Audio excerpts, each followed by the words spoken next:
Moi déjà, j'ai pas monétisé mes vidéos pendant très longtemps. Il y a une part de stress qui est non négligeable. Et je me suis dit, ok, ma chaîne va sauter en fait. Waouh! Mais en tout cas, ça me prend beaucoup la tête. Actuellement, moi, les sponsors AdSense,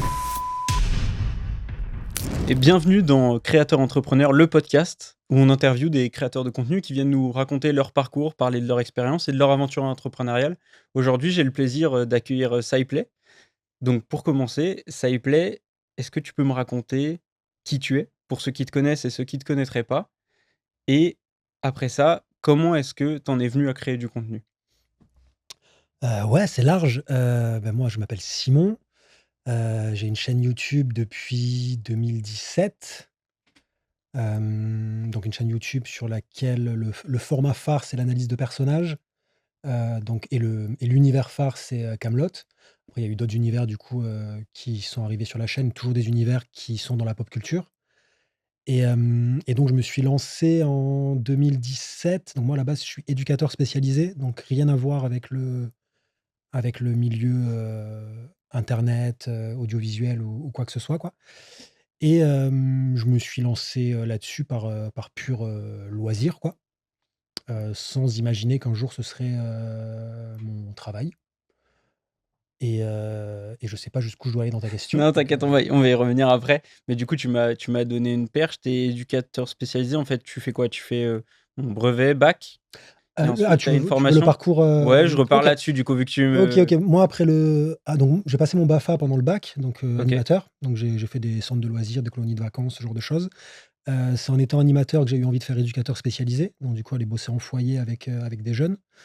Donc après le bac, je fais un bac, économique et social. Je sais pas comment ça s'appelle aujourd'hui du coup, Il y vu a que je pense plus. que ça a changé, quoi. Maintenant, tu as des options. Tu sais, il n'y a plus les filières comme OK. on a eu Donc je ES, S et tout. donc je fais un bac ES.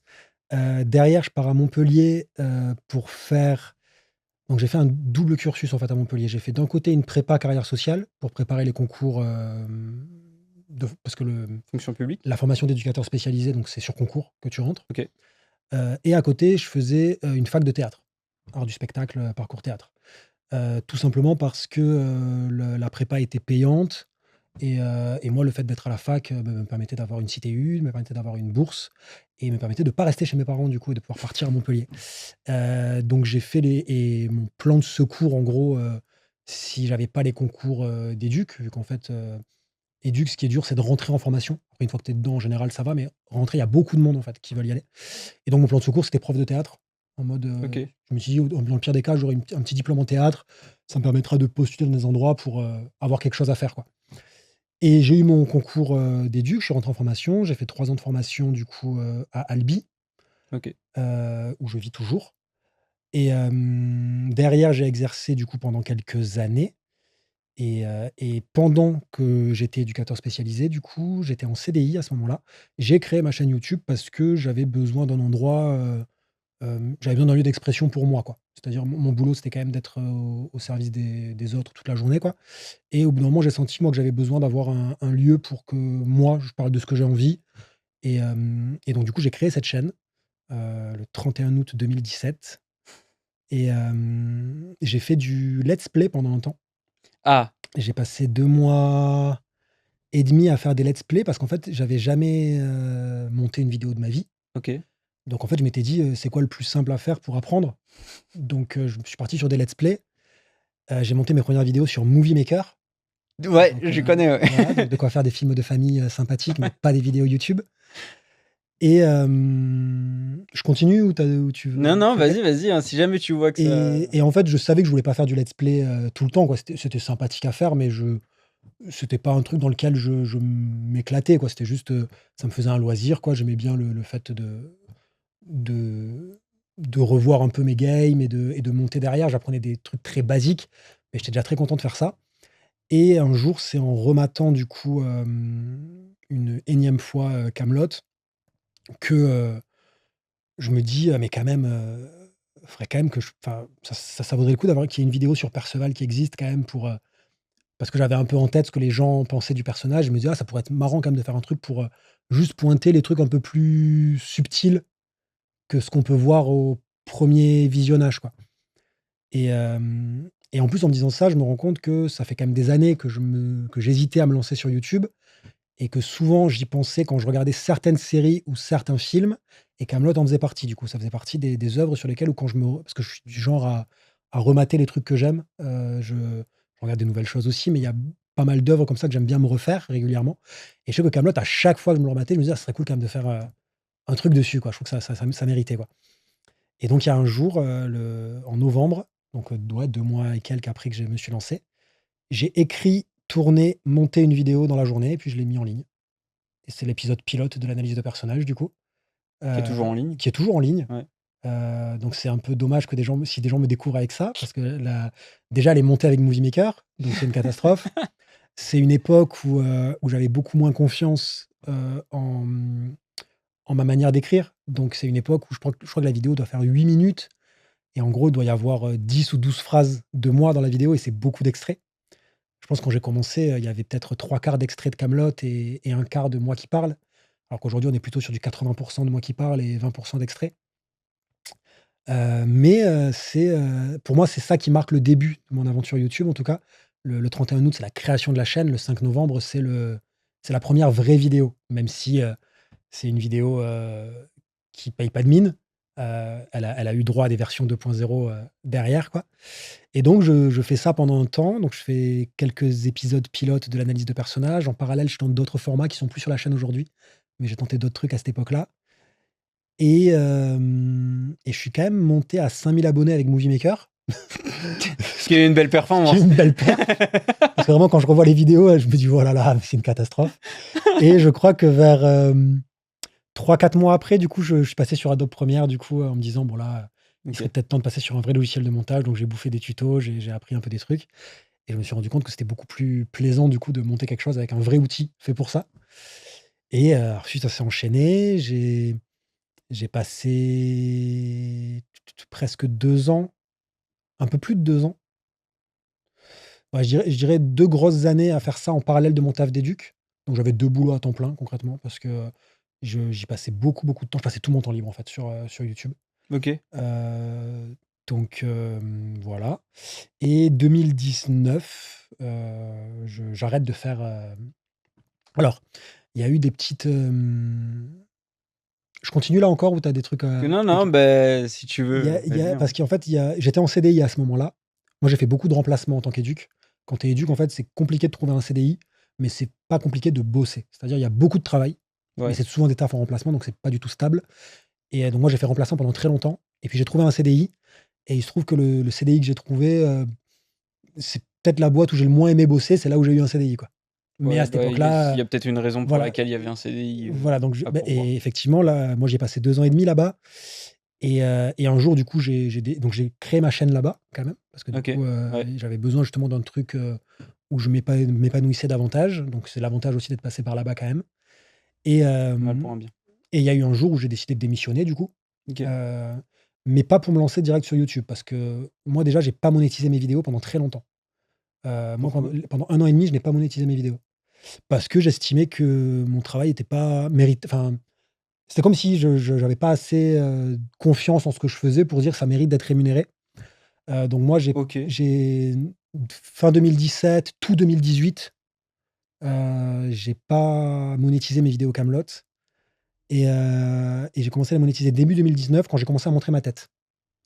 En 2019, il y avait toute une histoire, tu sais, il y a eu beaucoup de trucs sur, YouTube, c'est la fin de YouTube, il y a souvent des trucs qui se passent, et à cette époque-là, c'était l'article 13, je sais pas si tu te souviens? Sur Ah! le droit d'auteur. Ouais, et je m'en souviens très Et bien. Et tu vu une et il y a est-ce que c'était ça où il y avait une vidéo où il y avait plein de youtubeurs, qui s'enchaînaient ou un truc comme ouais, ça? ouais, J'ai un il y souvenir d'un avait eu de truc comme ça. ça, ouais. Et alors, il y en a eu d'autres, des Mais événements oui, de ce genre article. depuis, mais Ouais, en tout cas, à l'époque, moi, c'était le premier que je vivais en tant ouais. que créateur de contenu sur la plateforme, Ouais. et je me suis dit: «OK, ma chaîne va sauter», en fait. Je me suis dit: «Ma chaîne va sauter». Moi, j'ai que des extraits, enfin, j'utilise des extraits pour illustrer. S'il y a pas les extraits, ça n'existe plus. Donc ma chaîne va sauter, et je me suis dit: «OK, faut que je trouve une manière de continuer à raconter ce que je raconte, mais en créant tout de A à Z». Et donc il y a une période sur ma chaîne où je fais du fast cam, du full face cam, et où je rejoue les extraits des scènes. Ça a duré quelques mois. Ah, j'ai pas vu ça, C'est faudrait que j'aille pas regarder. Alors ça casse pas 3 pattes à un canard, hein, clairement, c'est pas terrible, mais tu vois, par exemple, ça fait pas partie des vidéos que j'ai envie de supprimer, parce que c'est une époque, quoi. Ça fait partie de C'est l'histoire une de la époque. chaîne, c'est En marrant. plus, c'est l'histoire où j'ai montré mon visage pour la première fois et moi, en Ouais, tant qu'éduc, c'était hyper dur de montrer mon visage parce que, bah, je bosse avec des jeunes, donc ça m'allait bien d'être anonyme, en fait. ouais. Ça m'allait très, très bien d'être anonyme. Mais il y a eu un truc où quand j'ai commencé à montrer mon visage, donc il y a eu une période où j'ai utilisé aucun extrait et puis petit à petit, ça s'est calmé, je me suis remis à en utiliser, mais je faisais de la face cam et du coup, après, j'ai trouvé mon équilibre où j'alterne les 2 et le fait d'avoir eu à réfléchir à ça, ça m'avait poussé du coup à peut-être être plus exigeant avec moi sur mon script et où j'ai pu du coup me dire: «Bah, en fait, oui, mon travail mérite, d'être rémunéré parce que, j'étais plus en accord avec ce que je faisais, quoi». En tout cas, je me disais: «Là, ça y est, je suis arrivé dans une formule qui» avec le recul, personne se serait posé la question et ils auraient Oui, monétisé dès le début. c'est ce que j'allais te dire. Moi, je suis content de ne pas avoir monétisé au début parce que j'ai passé 1 an et demi à faire des vidéos Kaamelott sans gagner d'argent et j'ai continué à le faire. Donc ça Oui, prouve que c'était un vrai kiff de le faire et aujourd'hui que c'est mon travail, des fois je me rappelle de ça, je me dis: «Attends, mais tu as fait ça pendant 1 an et demi sans gagner un centime et tu étais content de le faire en bossant à côté». Donc ça permet aussi de se dire, voilà d'où je pars aujourd'hui. Donc c'est à l'époque, je me disais: «Ah, tu as été bête de faire ça peut-être». Aujourd'hui, avec le recul, je suis content de l'avoir fait parce que ça m'a permis d'appréhender ça, comme un vrai loisir, avant de me dire: «Ah, ça peut peut-être être mon travail». Et en fait, le moment où je vais gagner de l'argent, c'est rentré avec le moment, il faudrait peut-être que je m'achète un meilleur PC pour monter, il ouais. faudrait peut-être que je m'achète un meilleur micro. Donc en fait, derrière, j'ai passé toute l'année, 2019, l'argent, en fait, il rentrait pour acheter du matos et pour se dire: «OK, je peux faire des meilleures vidéos». Hem, En cours de route, je quitte mon travail, je trouve un remplacement, je fais un remplacement pendant 1 an et là, je commence à me dire: «OK, là, vraiment, la quantité de travail sur YouTube commence à être très, très grande». Je commence à vraiment plus avoir de vie sociale du tout, il faut faire un choix. Il faut faire un choix, c'est soit je fais éduc, soit je fais youtubeur, quoi, mais je peux pas faire les 2 en même temps, quoi, c'est pas possible. Ouais. Et la décision a été vite prise parce que je me suis dit: «Bah, c'est pas à 50 ans que je ferai youtubeur, alors que mon diplôme d'éduc, je l'ai, donc si demain je veux retourner faire éduc, je peux retourner faire éduc». Donc je me dis: «C'est maintenant qu'il faut que j'essaye». Donc je me suis lancé, fin 2019, donc 2 ans après m'être lancé. Fin 2010, Début 2020, non? fin 2017, fin 2019, en fait, épisode pilote de l'analyse de personnage, 5 novembre 2017. Dernier jour de travail en tant qu'éduc, 5 novembre 2019. Ah C'est oui, pas fait OK, exprès. OK. Donc pile 2 ans après. Mais j'annonce ça en janvier, Ouais, 2020. Parce que du coup, fin 2019, c'était le temps que le boulot s'arrête, bien sûr. je continue un peu les vidéos en cours et début 2020, je me dis: «OK, là maintenant, c'est mon taf à temps plein». À cette époque, je gagnais peut-être 400 ou 500 € sur YouTube, Mmh. donc c'était vraiment un pari. Oh là là. C'était vraiment un pari, mais je m'étais dit: «OK, il faut le tenter maintenant» et je m'étais laissé 1 an pour, toucher un SMIC, que j'ai touché le premier mois. Donc je me suis dit: «OK, en fait, finalement, c'est faisable de faire ça» et derrière, confinement. Oui, Donc juste, ça a été une période horrible pour plein de gens, mais moi, c'était le moment, parfait, en fait, parce que tout le monde était chez soi. Moi, je devais être chez moi pour lancer mon truc et bosser au maximum. Je pouvais pas sortir. Ma copine, à l'époque, devait écrire son mémoire de fin d'études.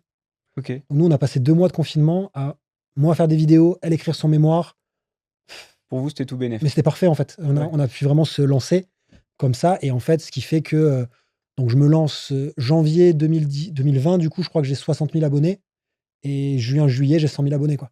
Il y a eu ça a été la période la plus, productive de ma vie, sur YouTube, quoi. J'avais que ça à faire, donc c'était super. C'est marrant parce que, du coup, avant qu'on tourne le podcast, j'ai re-regardé, les FAQ que tu avais Mmh mh. sur la chaîne et quand tu annonces, que du coup, tu vas te lancer à temps plein et cetera, donc sur cette période de janvier 2020, tu l'annonces dans une première FAQ et après, tu en reparles dans une autre FAQ plus tard, je sais plus, quelques mois plus Pour les tard. 100 000, je pense, en juillet. C'est ça et moi, du coup, quand j'ai regardé ça, je me suis dit: «Oh là, attends, 2020, il s'est retrouvé genre, il a quitté son boulot et ensuite il se retrouve all-in dedans». La chance que tu as eue, c'est quoi? C'est cool, il y a eu beaucoup de gens chez eux et du coup qui regardaient le contenu et en même temps, je me suis dit: «Putain, c'est dommage, il aura attendu un peu». Ça veut dire que potentiellement, du coup, tu te serais retrouvé, chez toi, mais rémunéré quand même Ah ouais! et que tu aurais été payé, que tu aurais pu te Je mettre à a full, time Après, sur YouTube. moi, quand j'ai quitté mon taf d'éduc, donc j'étais en CDI et donc comme tu dis, la boîte, c'est pas pour rien s'il y avait un CDI, l'année où je suis parti, il y a 10 éducs qui ont démissionné, Waouh! heu, C'était quoi? sur un an et demi peut-être. Tu peux en parler un peu, expliquer aux gens pourquoi, Oh, les Le management qui était compliqué la ou? direction, c'était une catastrophe. C'est quand tu Ouais, quand en même temps quand 10 tu personnes qui partent. quand tu enfin, voilà, quand tu es éduque, tu bosses pour le public que tu accueilles, quoi. Donc là, c'était des adolescents, adolescentes. Moi, d'ailleurs, j'étais sur un groupe de filles et en fait, tu es là juste pour le bien-être des gens que tu accueilles et tu te retrouves avec des directeurs qui sont pas du métier, en fait, enfin, des OK. chefs de service et cetera, qui Ouais. sont des gestionnaires Ouais, OK. et ça parle chiffres Ouais. et en plus, c'était très à l'ancienne sur beaucoup de choses. Donc en fait, moi, je m'y retrouvais pas et au bout d'un moment, j'ai senti que si je restais, dans cette boîte-là, j'allais mal faire mon travail. Donc j'ai préféré démissionner. Il se trouve qu'il y a 8 personnes avant moi qui ont eu une rupture conventionnelle. Moi, quand j'ai demandé, on m'a dit: «Ben non, non, vous, on vous la donne pas parce qu'on veut que vous restiez». Ah! Donc j'ai pas eu de rupture. Alors que moi, en plus, les gens se sont barrés en cours d'année. Moi, je leur ai annoncé 3 mois avant la fin de l'année scolaire, «Je vous laisse le temps de vous retourner Ouais, pour tu as trouver été un réglo, remplaçant» et en fait, je pense qu'ils pensaient que j'allais pas partir du fait que j'avais pas de rupture conventionnelle. Et donc quand je leur dis: «Si, si, mais je m'en vais quand même». «Ah bon, mais comment vous allez faire?» Je fais: «Ouais, mais enfin moi le jour où j'ai dit que je partais, j'ai appelé tous mes anciens employeurs, ils m'ont tous proposé un contrat de remplacement». Oui, Parce que tous les endroits où j'ai bossé se sont bien passés. Donc en fait, je savais que j'allais pas retrouver un trouver. CDI de suite, mais remplaçant vraiment, je suis sorti de là, j'avais 3 contrats proposés. Oui, tu avais du boulot, quoi, de toute Donc façon, c'est ce que tu disais. donc il y a pas de enfin je veux dire, c'est un taf que je kiffe, c'est un taf que je pense que je faisais bien, donc il y avait pas de souci à trouver du boulot là-dessus. Donc j'avais pas peur par rapport à ça. Mais du coup, j'ai bossé pendant 1 an pour débloquer mes droits Pôle emploi. En OK. fait. Ouais, Donc je me ouais. suis lancé avec Pôle emploi, en me disant quand même: «Je me prends une sécurité, quoi» et je me D'accord. suis dit: «Tant que j'ai Pôle emploi, je peux tenter ça». C'est une reconversion, en fait. Je lance mon Bien sûr. auto-entreprise, quoi et je me suis dit: «Et ça me laisse le temps de me dire: "Est-ce que c'est viable ou pas?" et avant qu'il y ait plus Pôle emploi, je serais retourné bosser en tant qu'éduc, si ça avait été, nécessaire, quoi, tout simplement. Mais j'avais quand même prévu cette sécurité-là parce que j'avais pas Mmh. de filet de sécurité Ouais, bien derrière sûr. et j'avais besoin de cette sécurité-là pour me lancer, mais finalement ça s'est, bien passé et aujourd'hui je regrette pas enfin c'était un peu flippant quand je me suis lancé quand même, mais ça a été la meilleure décision de ma vie je pense, Ouais. professionnellement en tout cas, ça a été une excellente décision, quoi. Ouais, ouais. Ouais, tu m'étonnes. Tu fais quand même enfin, tu prends un risque, mais de toute façon, je pense comme tout parcours d'entrepreneur, à un moment, si tu prends pas le risque, il y a pas de Oui, tu pas de récompense derrière et c'est ouais, ouais. nécessaire et tu prends un risque qui est quand même mesuré. Parce que Mmh. tu sais que ta chaîne elle fait un peu de sous, même si c'est pas sensationnel. Tu sais que tu as les droits chômage, donc tu as un peu d'argent qui rentre quand même et puis, tu te lances sur un truc où tu as déjà une base, donc ça fait déjà 500-600 et tu te dis: «Maintenant, si j'y passe plus de temps, il y a le potentiel que ça fasse encore plus, quoi». C'était le calcul que j'avais fait. Je m'étais dit, alors en plus les 500-600 c'était tout récent, hein, parce que du coup, ça faisait peut-être 3-4 mois que je commençais à toucher 500-600 par mois. Ouais, Mais je m'étais dit, à l'époque le SMIC était à 1 200 €. Je dis: «Si je bosse 2 fois plus sur la chaîne, potentiellement ça peut faire 2 fois plus et ça fait un SMIC», en fait. Je me dis ouais, bien sûr. donc ça passe et d'où l'importance aussi pour moi d'avoir commencé sans avoir d'ambition professionnelle. Parce qu'il y avait aussi ce truc de me dire: «Dans le pire des cas, j'ai une année pour faire ce que je kiffe». C'était aussi Ouais. ça aussi. Je me disais: «Dans le meilleur des cas, j'en vis à la fin de l'année». Dans le pire des cas, j'aurais pris une année pour faire un truc que j'aime, quoi. C'est comme si quelqu'un qui dirait: «Pendant 1 an, je vais aller faire de la peinture.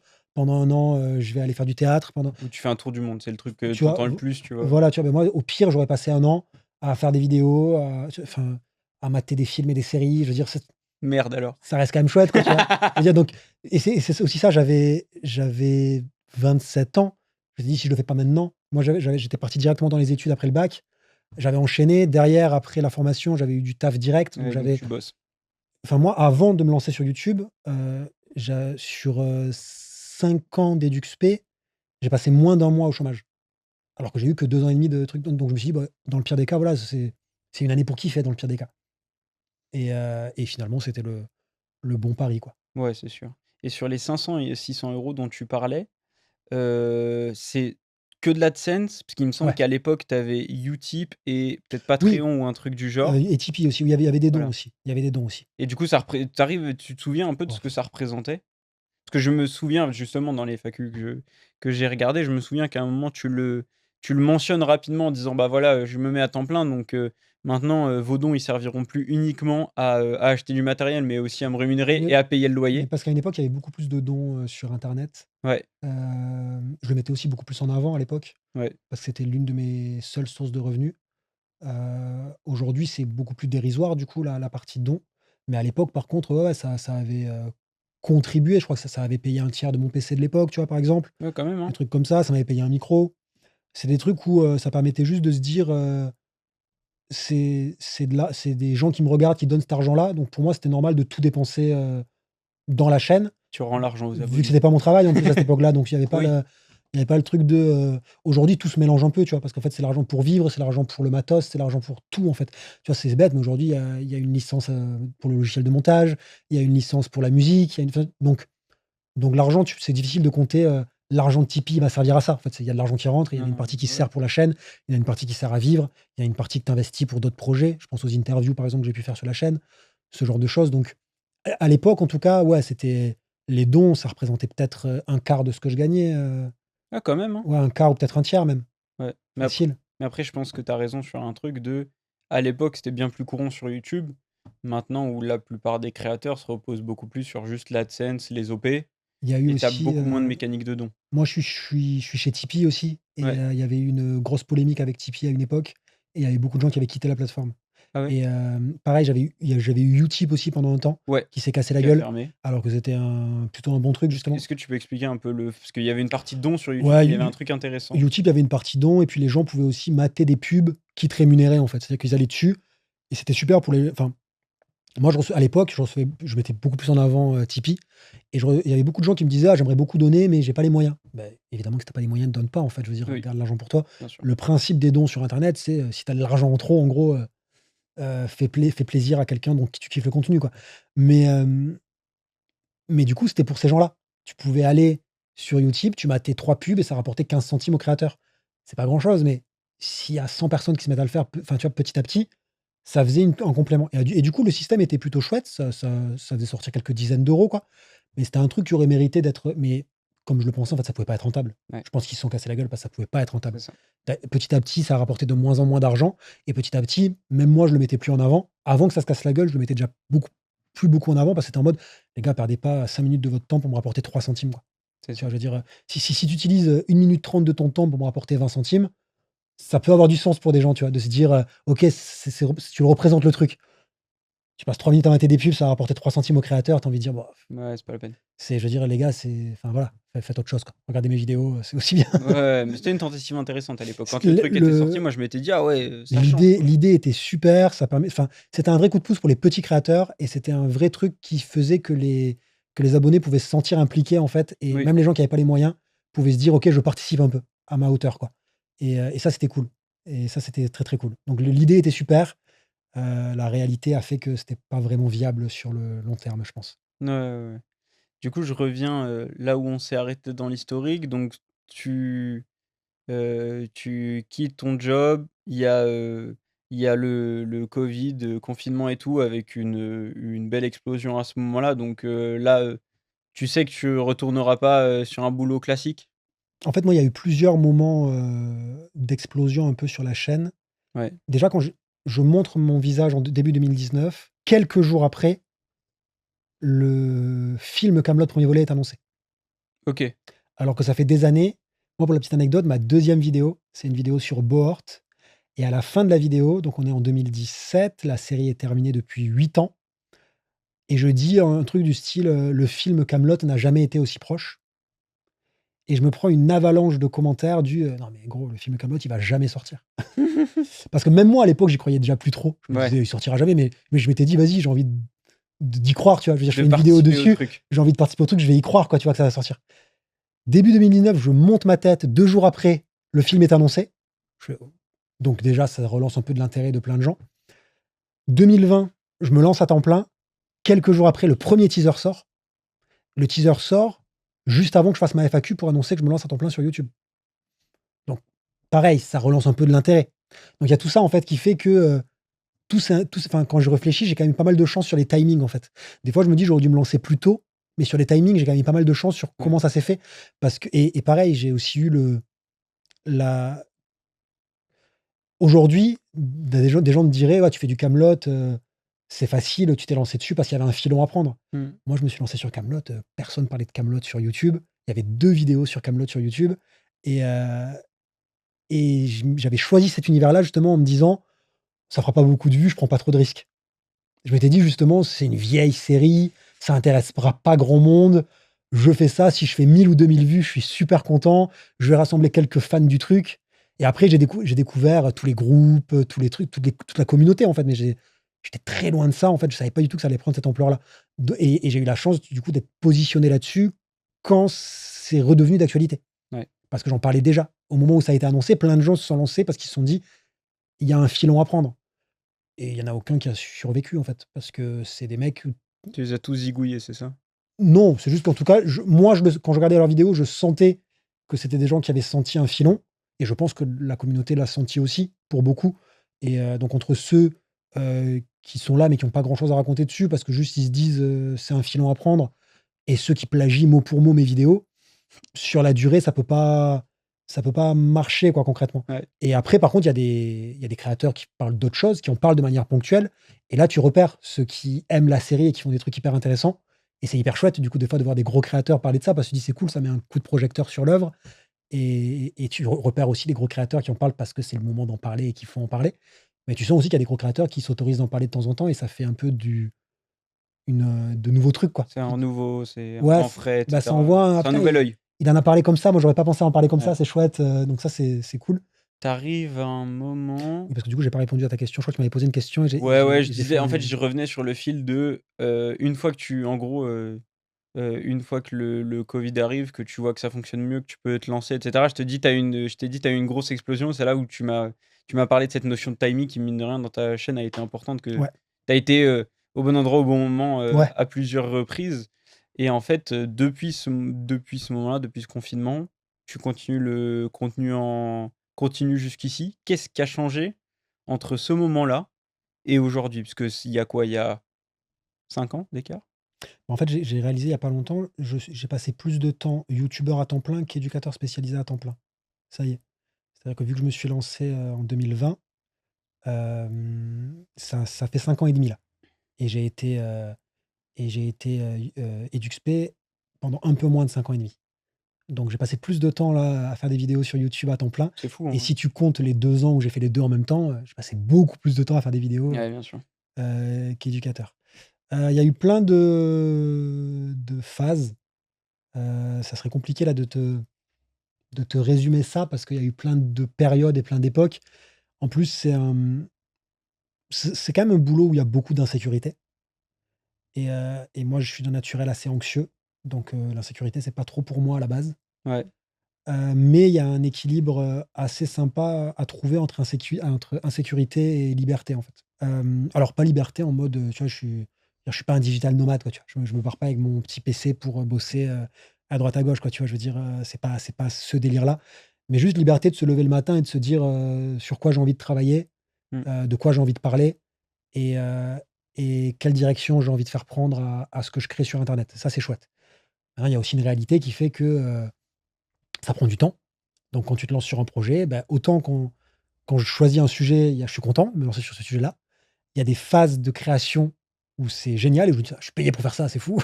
Ouais. Et il y a des phases par contre où c'est de l'automatisme, et où tu te lèves le matin et tu dis: «Ah, j'ai la flemme».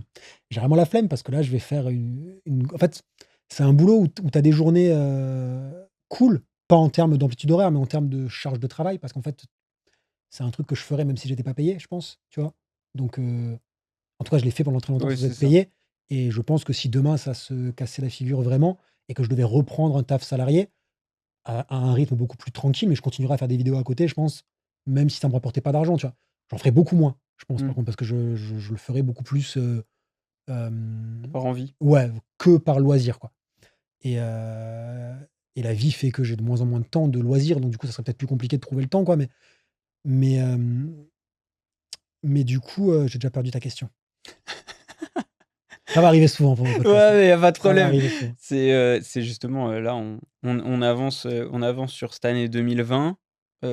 Du coup, bah, mine de rien, Ah oui, à et à quel partir moment je de me dis: «C'est mon taf»? c'est ça. Parce que tu te dis: «Je me lance pendant un an, je m'autorise un an». Mais est-ce qu'il y a un moment où tu as une bascule de dire, parce que Heu, comme tu le dis, c'est un travail, mine de rien, tu as des hauts, des bas, tu es jamais du trop sûr. je me souviens que durant l'été, il y a eu un peu ce truc symbolique des 100 000 abonnés qui sont arrivés, Ouais. et où je me suis dit: «Bon, il y a quand même moyen que ça dure un peu». Je crois qu'il y a eu ça, ouais, je pense que l'été, il y a eu ce moment-là. Après, je crois qu'en tout cas, je crois que dans mon souvenir, l'été, il y a eu un truc où je me suis dit: «J'arrête de me dire: "J'attends la fin de l'année pour voir", parce que j'ai déjà vu», mais je me dis plus au jour le jour, quoi. C'est-à-dire, il sera jamais trop tard pour faire machine arrière. Donc il y a eu ce truc pendant longtemps où je me suis dit, «Bah, si je veux, je retourne faire éduc». Mmh. Pendant longtemps, je me suis dit ça. Aujourd'hui, je pense que ça serait plus dur, parce que, bosser pour soi, c'est cool quand même. Bosser pour soi, être son propre patron, c'est quand même très, très cool.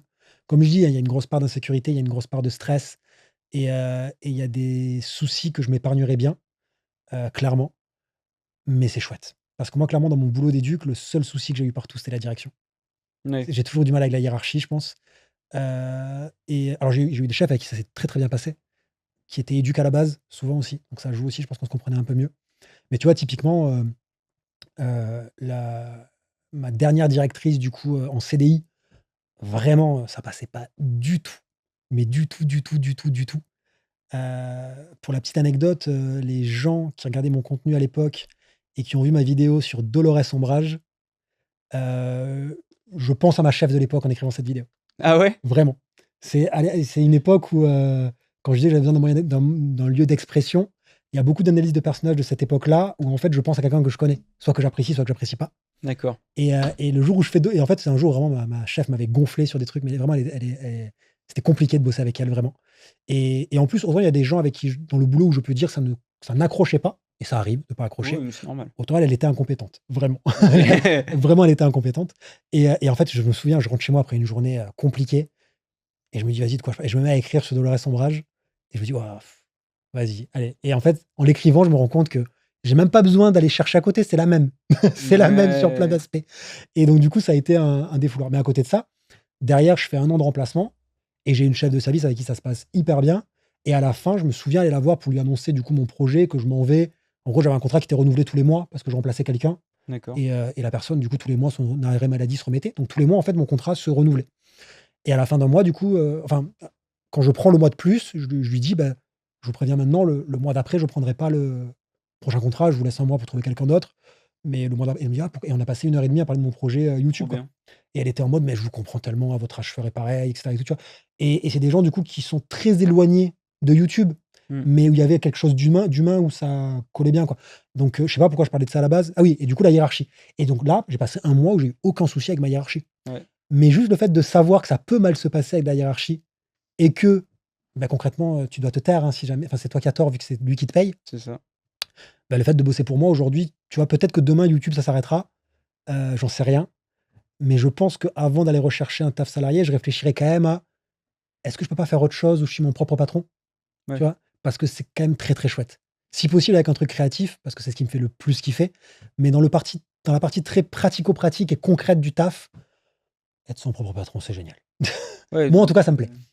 donc le fait de se lancer dans YouTube, ça t'a fait réaliser vraiment un peu que cette fibre entrepreneuriale, tu l'avais, quoi. Genre, c'était ce truc, en tout cas, de gérer ton projet et Ouais, cetera, d'être, bah, comme tu dis, ton propre patron, ouais. En tout cas, le fait de se dire: «Si ça marche, c'est entièrement grâce à moi ouais, et si ça marche pas, c'est que de ma faute». Il y a un truc où, moi, c'était ça qui était compliqué, moi, j'adorais bosser en équipe, par contre. Tu vois, paradoxalement, un truc qui me manque aujourd'hui, c'est d'avoir une enfin, j'adorerais tu vois, ce qui me donne envie de gagner plus sur YouTube aujourd'hui, c'est de me dire: «J'adorerais pouvoir embaucher des gens, en fait». ouais, Ça serait génial. ouais, Ça serait le feu, en fait, de pouvoir, bosser avec des gens de manière, régulière, quoi, tu vois? Ça serait trop, trop bien parce que ça permettrait d'amener de la valeur en plus à tout ce que je fais. Parce que je trouverais des gens qui font mieux que moi certaines choses et je pourrais me concentrer sur ce que j'aime vraiment, en fait, donc ça serait super, quoi.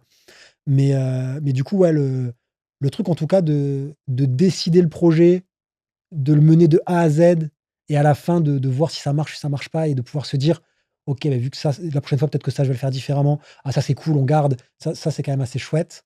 Maintenant il n'empêche que, et ça vraiment je le redis à chaque fois que je parle avec des gens, de ça, il y a une part de stress qui est non négligeable par contre.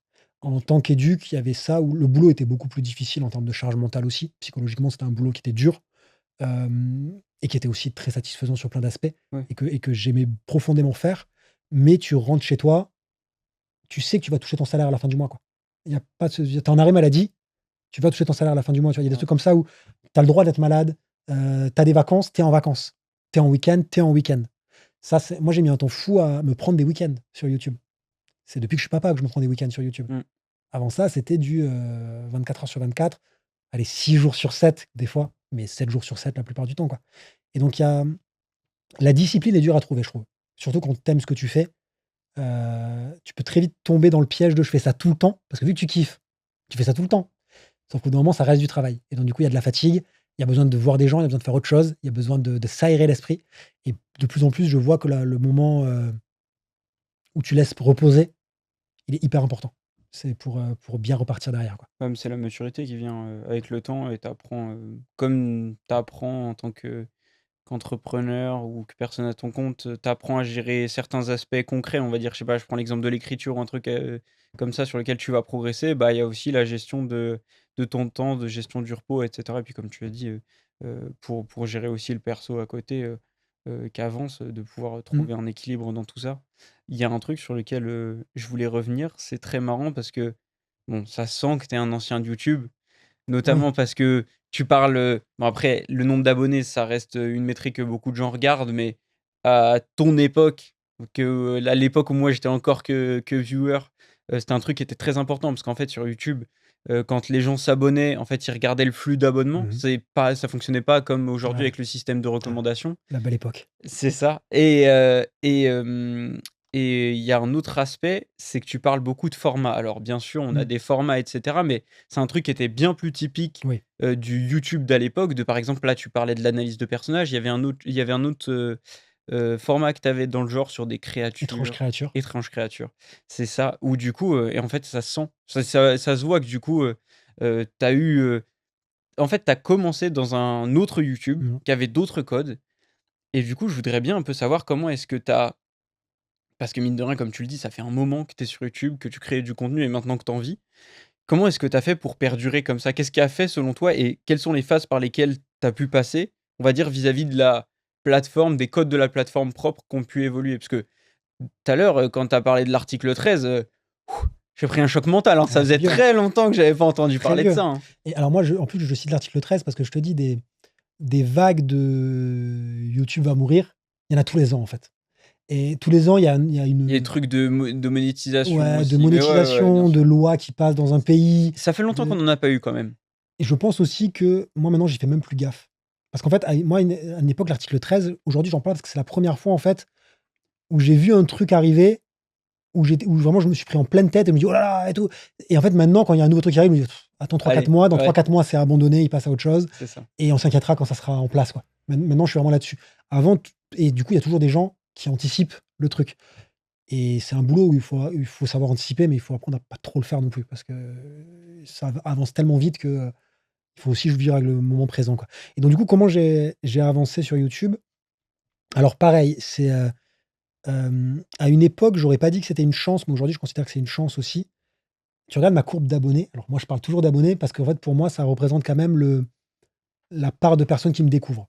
C'est-à-dire, pour moi, le fait qu'il y ait des gens qui s'abonnent, ça pointe le fait que il y a d'autres gens qui me découvrent et même si aujourd'hui, je veux dire, ton nombre d'abonnés, tu peux avoir 1 million d'abonnés et faire 10 000 vues, quoi, donc Oui. et tu peux avoir 100 000 abonnés et faire 1 million de vues. Donc ça n'a pas grande importance en termes pratiques de, comment tes vidéos vont marcher et de combien tu gagnes à la fin du mois, concrètement, de manière très, Pragmatique. pragmatique. Maintenant, je pense que c'est la stat où il y a le plus d'affect, le nombre d'abonnés et moi, tu regardes ma courbe d'abonnés, elle est comme ça.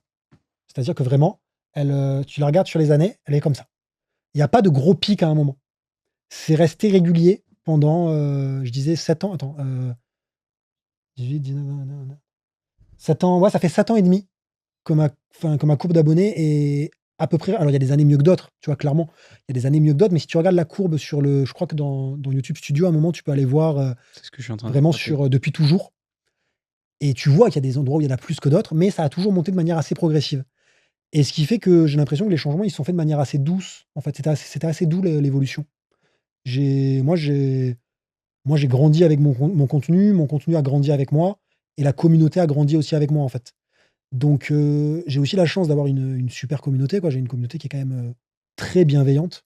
Hem, donc heu, donc ouais, j'avoue que les changements de YouTube, moi, je les ai pas trop, perçus et d'ailleurs, on en a parlé quand on s'est rencontrés. Je crois que c'était, donc là, on est en 2025, c'était vers 2023. Ouais, mais c'est on mangeait juste avant Ouais. ensemble, mais on était en train de se dire, Je crois Tu as dû que me contacter en 2022, on a dû vraiment se rencontrer en 2023, quoi. ouais, c'est ça, parce que moi, j'ai un souvenir de mars, un truc comme ça dans Ouais, ces voilà. eaux-là, quoi, mais peut-être Et je février, me mais souviens voilà. que peu de temps après, justement, tu m'avais fait ce retour-là. Tu m'avais dit, tu, mmh, en gros, tu fais tes choix comme enfin, en tout cas, ta stratégie était comme si tu étais en 2020, Ouais, tu me disais. Et ce qui est vrai, tu vois? Parce que j'ai mis du temps à comprendre et moi, du coup, il m'a fallu du temps pour trouver justement comment je m'adapte au YouTube d'aujourd'hui, sans dénaturer ce que j'ai envie de proposer comme contenu. ouais. Et hem et ce qui est cool, du coup, c'est que, finalement, en fait, il y a toujours des bons compromis à trouver qui font qu'en fait, YouTube, il a vachement évolué finalement sur ce que j'appelle la partie com. C'est-à-dire, le nombre de vidéos que tu sors, la durée des vidéos, les miniatures, les titres, ce genre de trucs.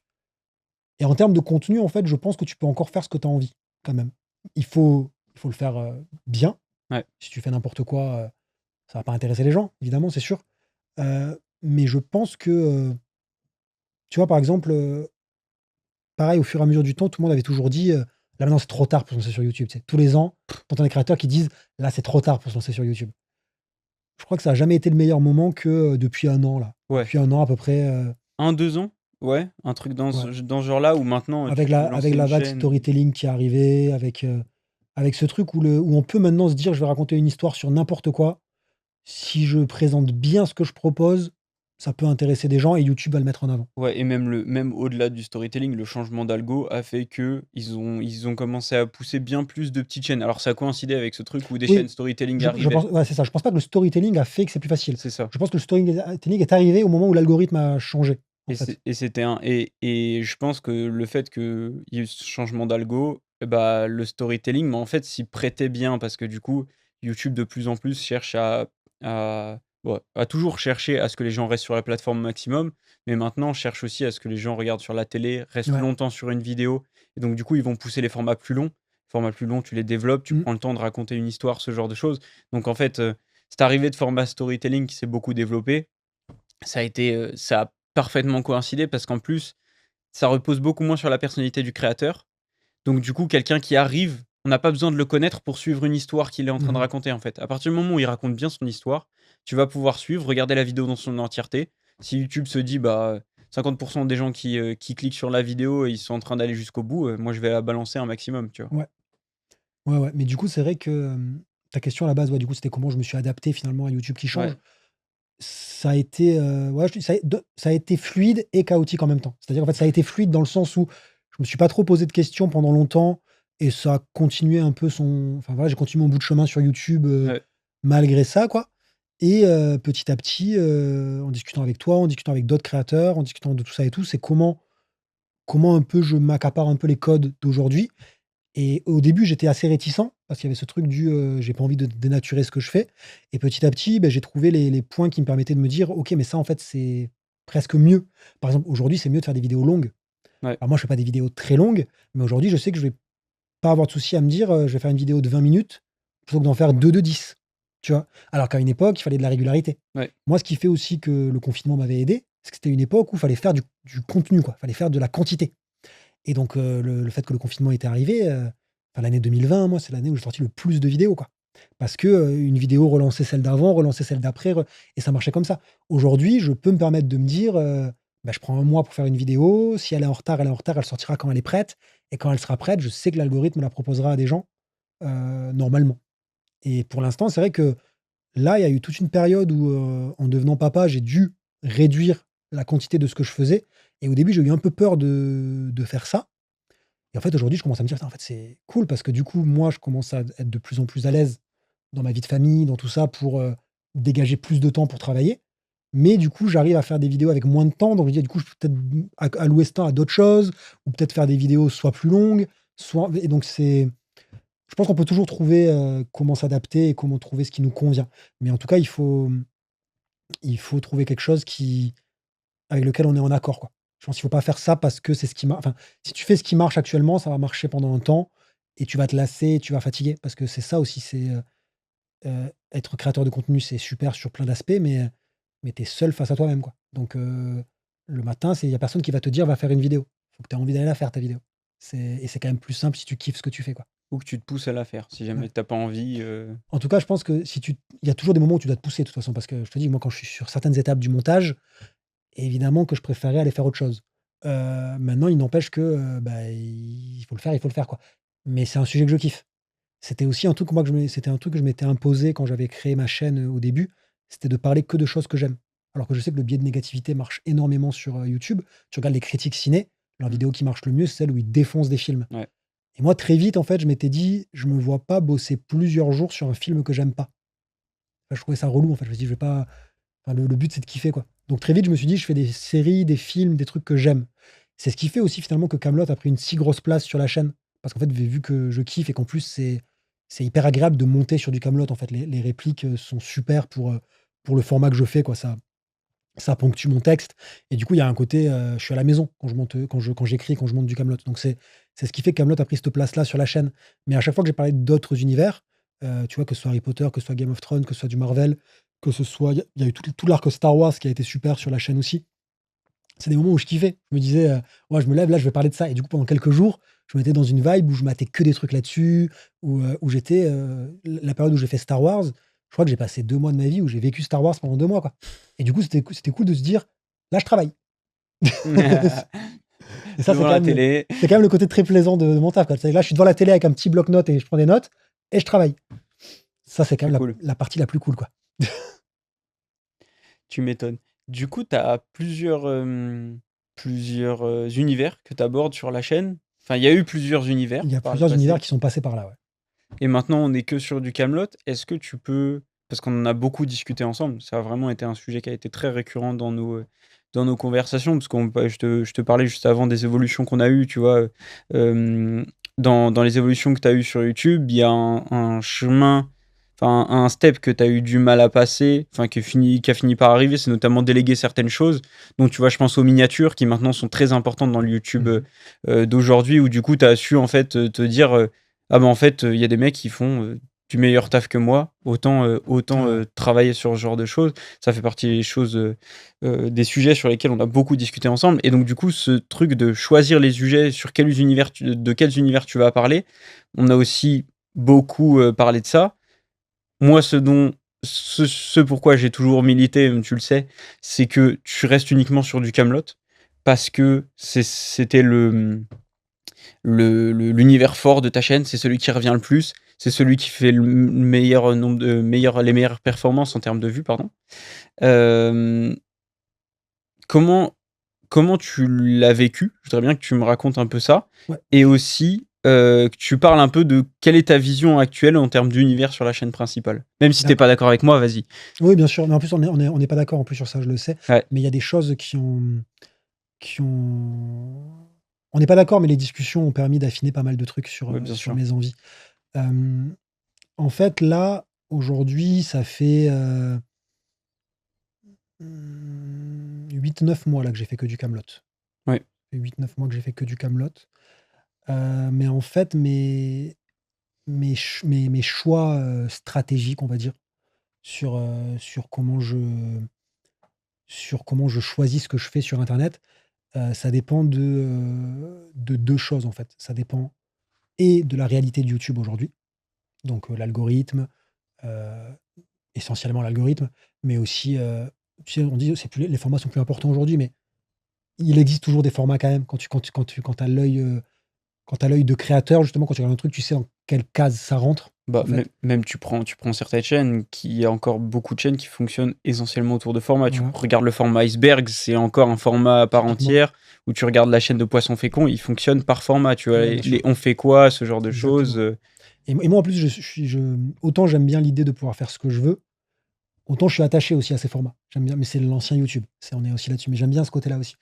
Et à côté de ça, il y a la deuxième réalité, c'est ma vie de famille. C'est-à-dire, en fait, moi, ça fait presque 2 ans que je suis papa ça a vraiment chamboulé ma manière de travailler. Sachant que, petite parenthèse, c'était aussi, quand YouTube a commencé à marcher, quand j'ai commencé à me dire: «Ah, peut-être que je retournerai pas faire éduc», l'un des trucs, ça a aussi été, moi, être papa, ça c'est vraiment mon objectif de vie. Ça a toujours été mon objectif de OK. vie. Enfin, c'est Ah ouais? vraiment un truc, depuis que j'ai 17-18 ans, je sais que je vais être papa, quoi. Pas vite, je n'avais pas envie d'être papa vite, Mais j'étais en mode: «Je sais que je serai papa un jour», quoi. C'était un truc, je ne voyais OK. pas ma vie sans ça. Ouais. Et tu vois, on a pris notre temps vu que enfin moi et ma copine, ça fait plus de 10 ans qu'on est ensemble aujourd'hui, quoi, donc et hem et quand je suis devenu et avant de devenir papa, justement, je m'étais dit: «Bosser à la maison, ce serait quand même le feu, quoi». Pour voir son enfant grandir, tu vois? Enfin, aujourd'hui, je veux dire, j'ai tous les accompagnements crèche, s'il est malade, je peux dire, j'ai pas un patron à prévenir: «Mon enfant est malade», je reste à la maison, tu vois? Il y a un truc où, c'est, heu, c'est un vrai luxe de bosser chez soi et d'être son propre patron quand tu es parent. Par contre, donc c'est un vrai luxe dans ma vie de famille. Aujourd'hui, j'ai la chance d'avoir beaucoup plus de temps avec mon fils que la plupart des papas, je pense, et ça, c'est une vraie, vraie chance. Par contre, à côté de ça, pour mon temps de travail a été très réduit. Je veux dire, aujourd'hui, mon fils, il a pas 2 ans, donc il a jamais vu un écran de sa vie. On est très, strict là-dessus, on veut pas tu vois? Donc je peux pas bosser dans la même pièce que lui, tu vois? Il y a des jours où c'est ma copine qui travaille et la crèche est fermée, tu vois? Donc mon temps de travail a été très réduit et donc mes choix de stratégie, ils sont aussi là-dessus. De se dire: «J'ai moins de temps pour travailler, donc il faut que je choisisse là où je mets mon énergie». Il faut que je choisisse là où je mets mon énergie et il faut être efficace sur ces moments-là. Ce qui fait qu'actuellement, effectivement, je fais beaucoup de camelotes sur la chaîne, sur ma chaîne Ça y plaît, parce qu'en fait, j'ai compris que je pourrais pas faire autant de vidéos que je voulais sur cette chaîne-là et du coup, il y avait et d'un côté le côté rentabilité, le fait de se dire: «Bah, si je sors moins de vidéos, mais qu'il y a une vidéo sur 2 qui fonctionne pas, heu, C'est la merde. bah, voilà quoi, il faut payer le Très loyer de la maison, rapidement, il faut remplir le frigo quoi». ouais, Donc c'est ça. il y a ça qui est une vraie réalité. Même si j'ai accepté l'idée quand mon fils est arrivé, j'avais accepté que j'allais ralentir le rythme de travail et que c'était OK. Il y avait ça qui était OK dans mon choix de vie, que pendant un temps, j'allais ralentir le rythme de travail. Mais il y a le truc quand même qu'il y a une réalité, qu'il faut qu'il y ait un salaire qui rentre qu'il faut qu'il y ait un revenu qui rentre à la fin du mois quand même. Donc il y a ça qui fait que, bah, c'est plus simple pour moi de faire du camelot. Parce qu'en fait, comme je dis aujourd'hui, quand je bosse sur du camelot, c'est la maison, quoi. Je veux dire, des fois, il y a des gens qui me disent: «Ah, dans les commentaires, c'est rigolo, il y a beaucoup la question «Mais comment tu fais pour trouver les bons extraits à tel moment? Ça doit être hyper long de». Moi, j'écris ma vidéo, j'écris les extraits que je vais mettre, en écrivant ma vidéo, je la connais par cœur la série. Il y a un truc où, j'ai tellement monté dessus, je prends un épisode, je vais chercher l'extrait, je sais qu'il est là, je le mets. Donc c'est cool. Ça n'empêche que c'est long et qu'il y a des parties laborieuses, mais la partie création de contenu pur et dur, c'est-à-dire l'écriture et le fait de mettre les extraits parlés qui me répondent, c'est un confort. Maintenant, en termes de stratégie sur YouTube aussi, il y a un côté où je me suis dit: «Il faut qu'il y ait une cohérence. Les gens qui arrivent, il faut qu'ils sachent qu'est-ce qu'ils regardent» et donc si je veux que quelqu'un, s'abonne et reste et regarde d'autres vidéos, s'il y a 4 univers différents à la suite, qu'il y en a qu'un seul qui l'intéresse, comment tu fais? Donc il y avait un peu ce truc-là où je me suis dit: «Pendant un temps, je vais faire que du camelot pour trouver, mon rythme de travail, au niveau perso», parce que ça a été très compliqué, de trouver mon rythme de travail niveau perso avec la fatigue et tout. Mon fils, il fait pas ses nuits, donc je dors pas beaucoup en ce moment. Donc autant il y a des parties de boulot, quand tu as pas eu une bonne nuit de sommeil, ça peut se faire, autant l'écriture typiquement, créer quelque chose d'arriver devant ta feuille blanche et tu as dormi 4 heures la nuit d'avant, tu écris pas grand chose. Voilà, typiquement il y a de ça quoi. Donc il y a ça, trouver mon rythme de travail au niveau perso et trouver aussi, ma nouvelle patte. Parce que du coup, il y a ça avec le nouveau YouTube aujourd'hui. Tu vois, typiquement là, depuis le début de l'année, j'ai sorti, 2 analyses de personnages, 2 vidéos que j'appelle un peu essais, Mmh. tu vois? Et une vidéo actu sur Kaamelott deuxième volet.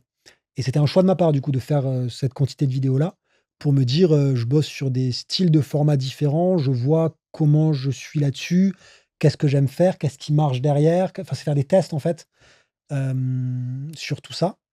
Mais ça ne veut pas dire qu'il y aura pas d'autres univers qui vont arriver sur la chaîne principale un jour. C'est juste qu'aujourd'hui, j'ai accepté le fait par contre que je ne pouvais pas parler de tout sur ma chaîne principale. Il y a un truc où j'ai l'impression qu'il y a des sujets qui peuvent avoir leur place là, le jour où j'aurai réussi à reprendre un rythme, un peu mieux en termes de quantité, peut-être. J'ai pas envie de refaire de la quantité comme à l'époque. Le but, Ouais. c'est pas de faire une vidéo toutes les semaines, hein, c'est pas du tout l'objectif. Mais déjà, si j'arrivais à avoir un rythme, d'1 ou 2 vidéos par mois, tu vois, de manière un peu plus régulière, je pourrais me dire: «Il y a des univers de pop culture qui peuvent re-rentrer dans cette chaîne-là». Maintenant, j'ai aussi de plus en plus envie de parler d'autres choses et où je me dis: «Ça a peut-être plus sa place sur une autre chaîne». Et donc ça, c'est des vraies réflexions, c'est des vrais tests, à faire. C'est des vrais tests qui sont aussi en cours de route maint en cours de travail actuellement. Et c'est aussi, le fait de réduire la quantité parce que l'algorithme le permet, bah, ça me permet aussi des fois de m'autoriser à bosser sur des trucs sans aucune notion de est-ce que ça va marcher? De se dire juste, je tente. Des fois, je passe 2 jours à bosser sur, une potentielle vidéo qui ne sortira finalement jamais. Ouais. Mais j'ai pu m'autoriser à me dire: «OK, j'ai pris un petit peu de temps là-dessus. Non, finalement, c'est pas ça que j'ai envie de faire» ou «Non, finalement, ça me convient pas» ou quoi et donc ça, c'est assez chouette.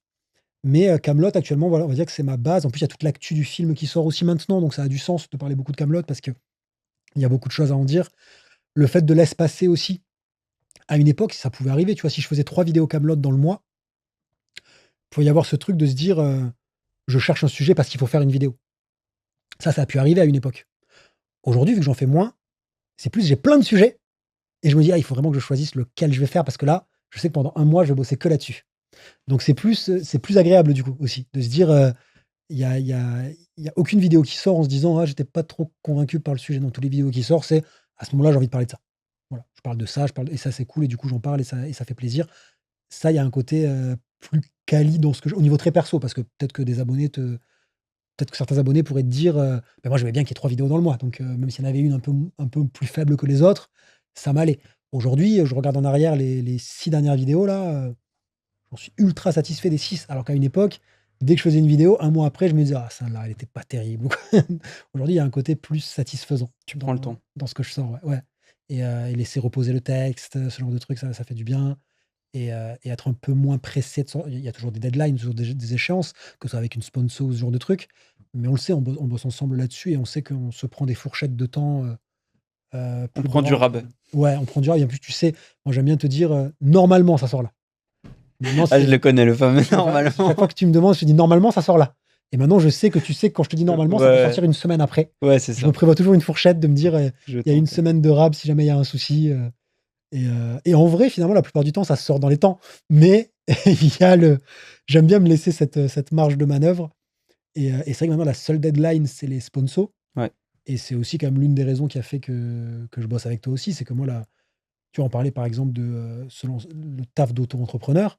Moi, la partie commerciale, c'est pas du tout mon kiff, quoi. J'ai pas enfin, moi, je viens du social à la base, je l'ai fait de négocier avec des marques, hein. C'était un enfer.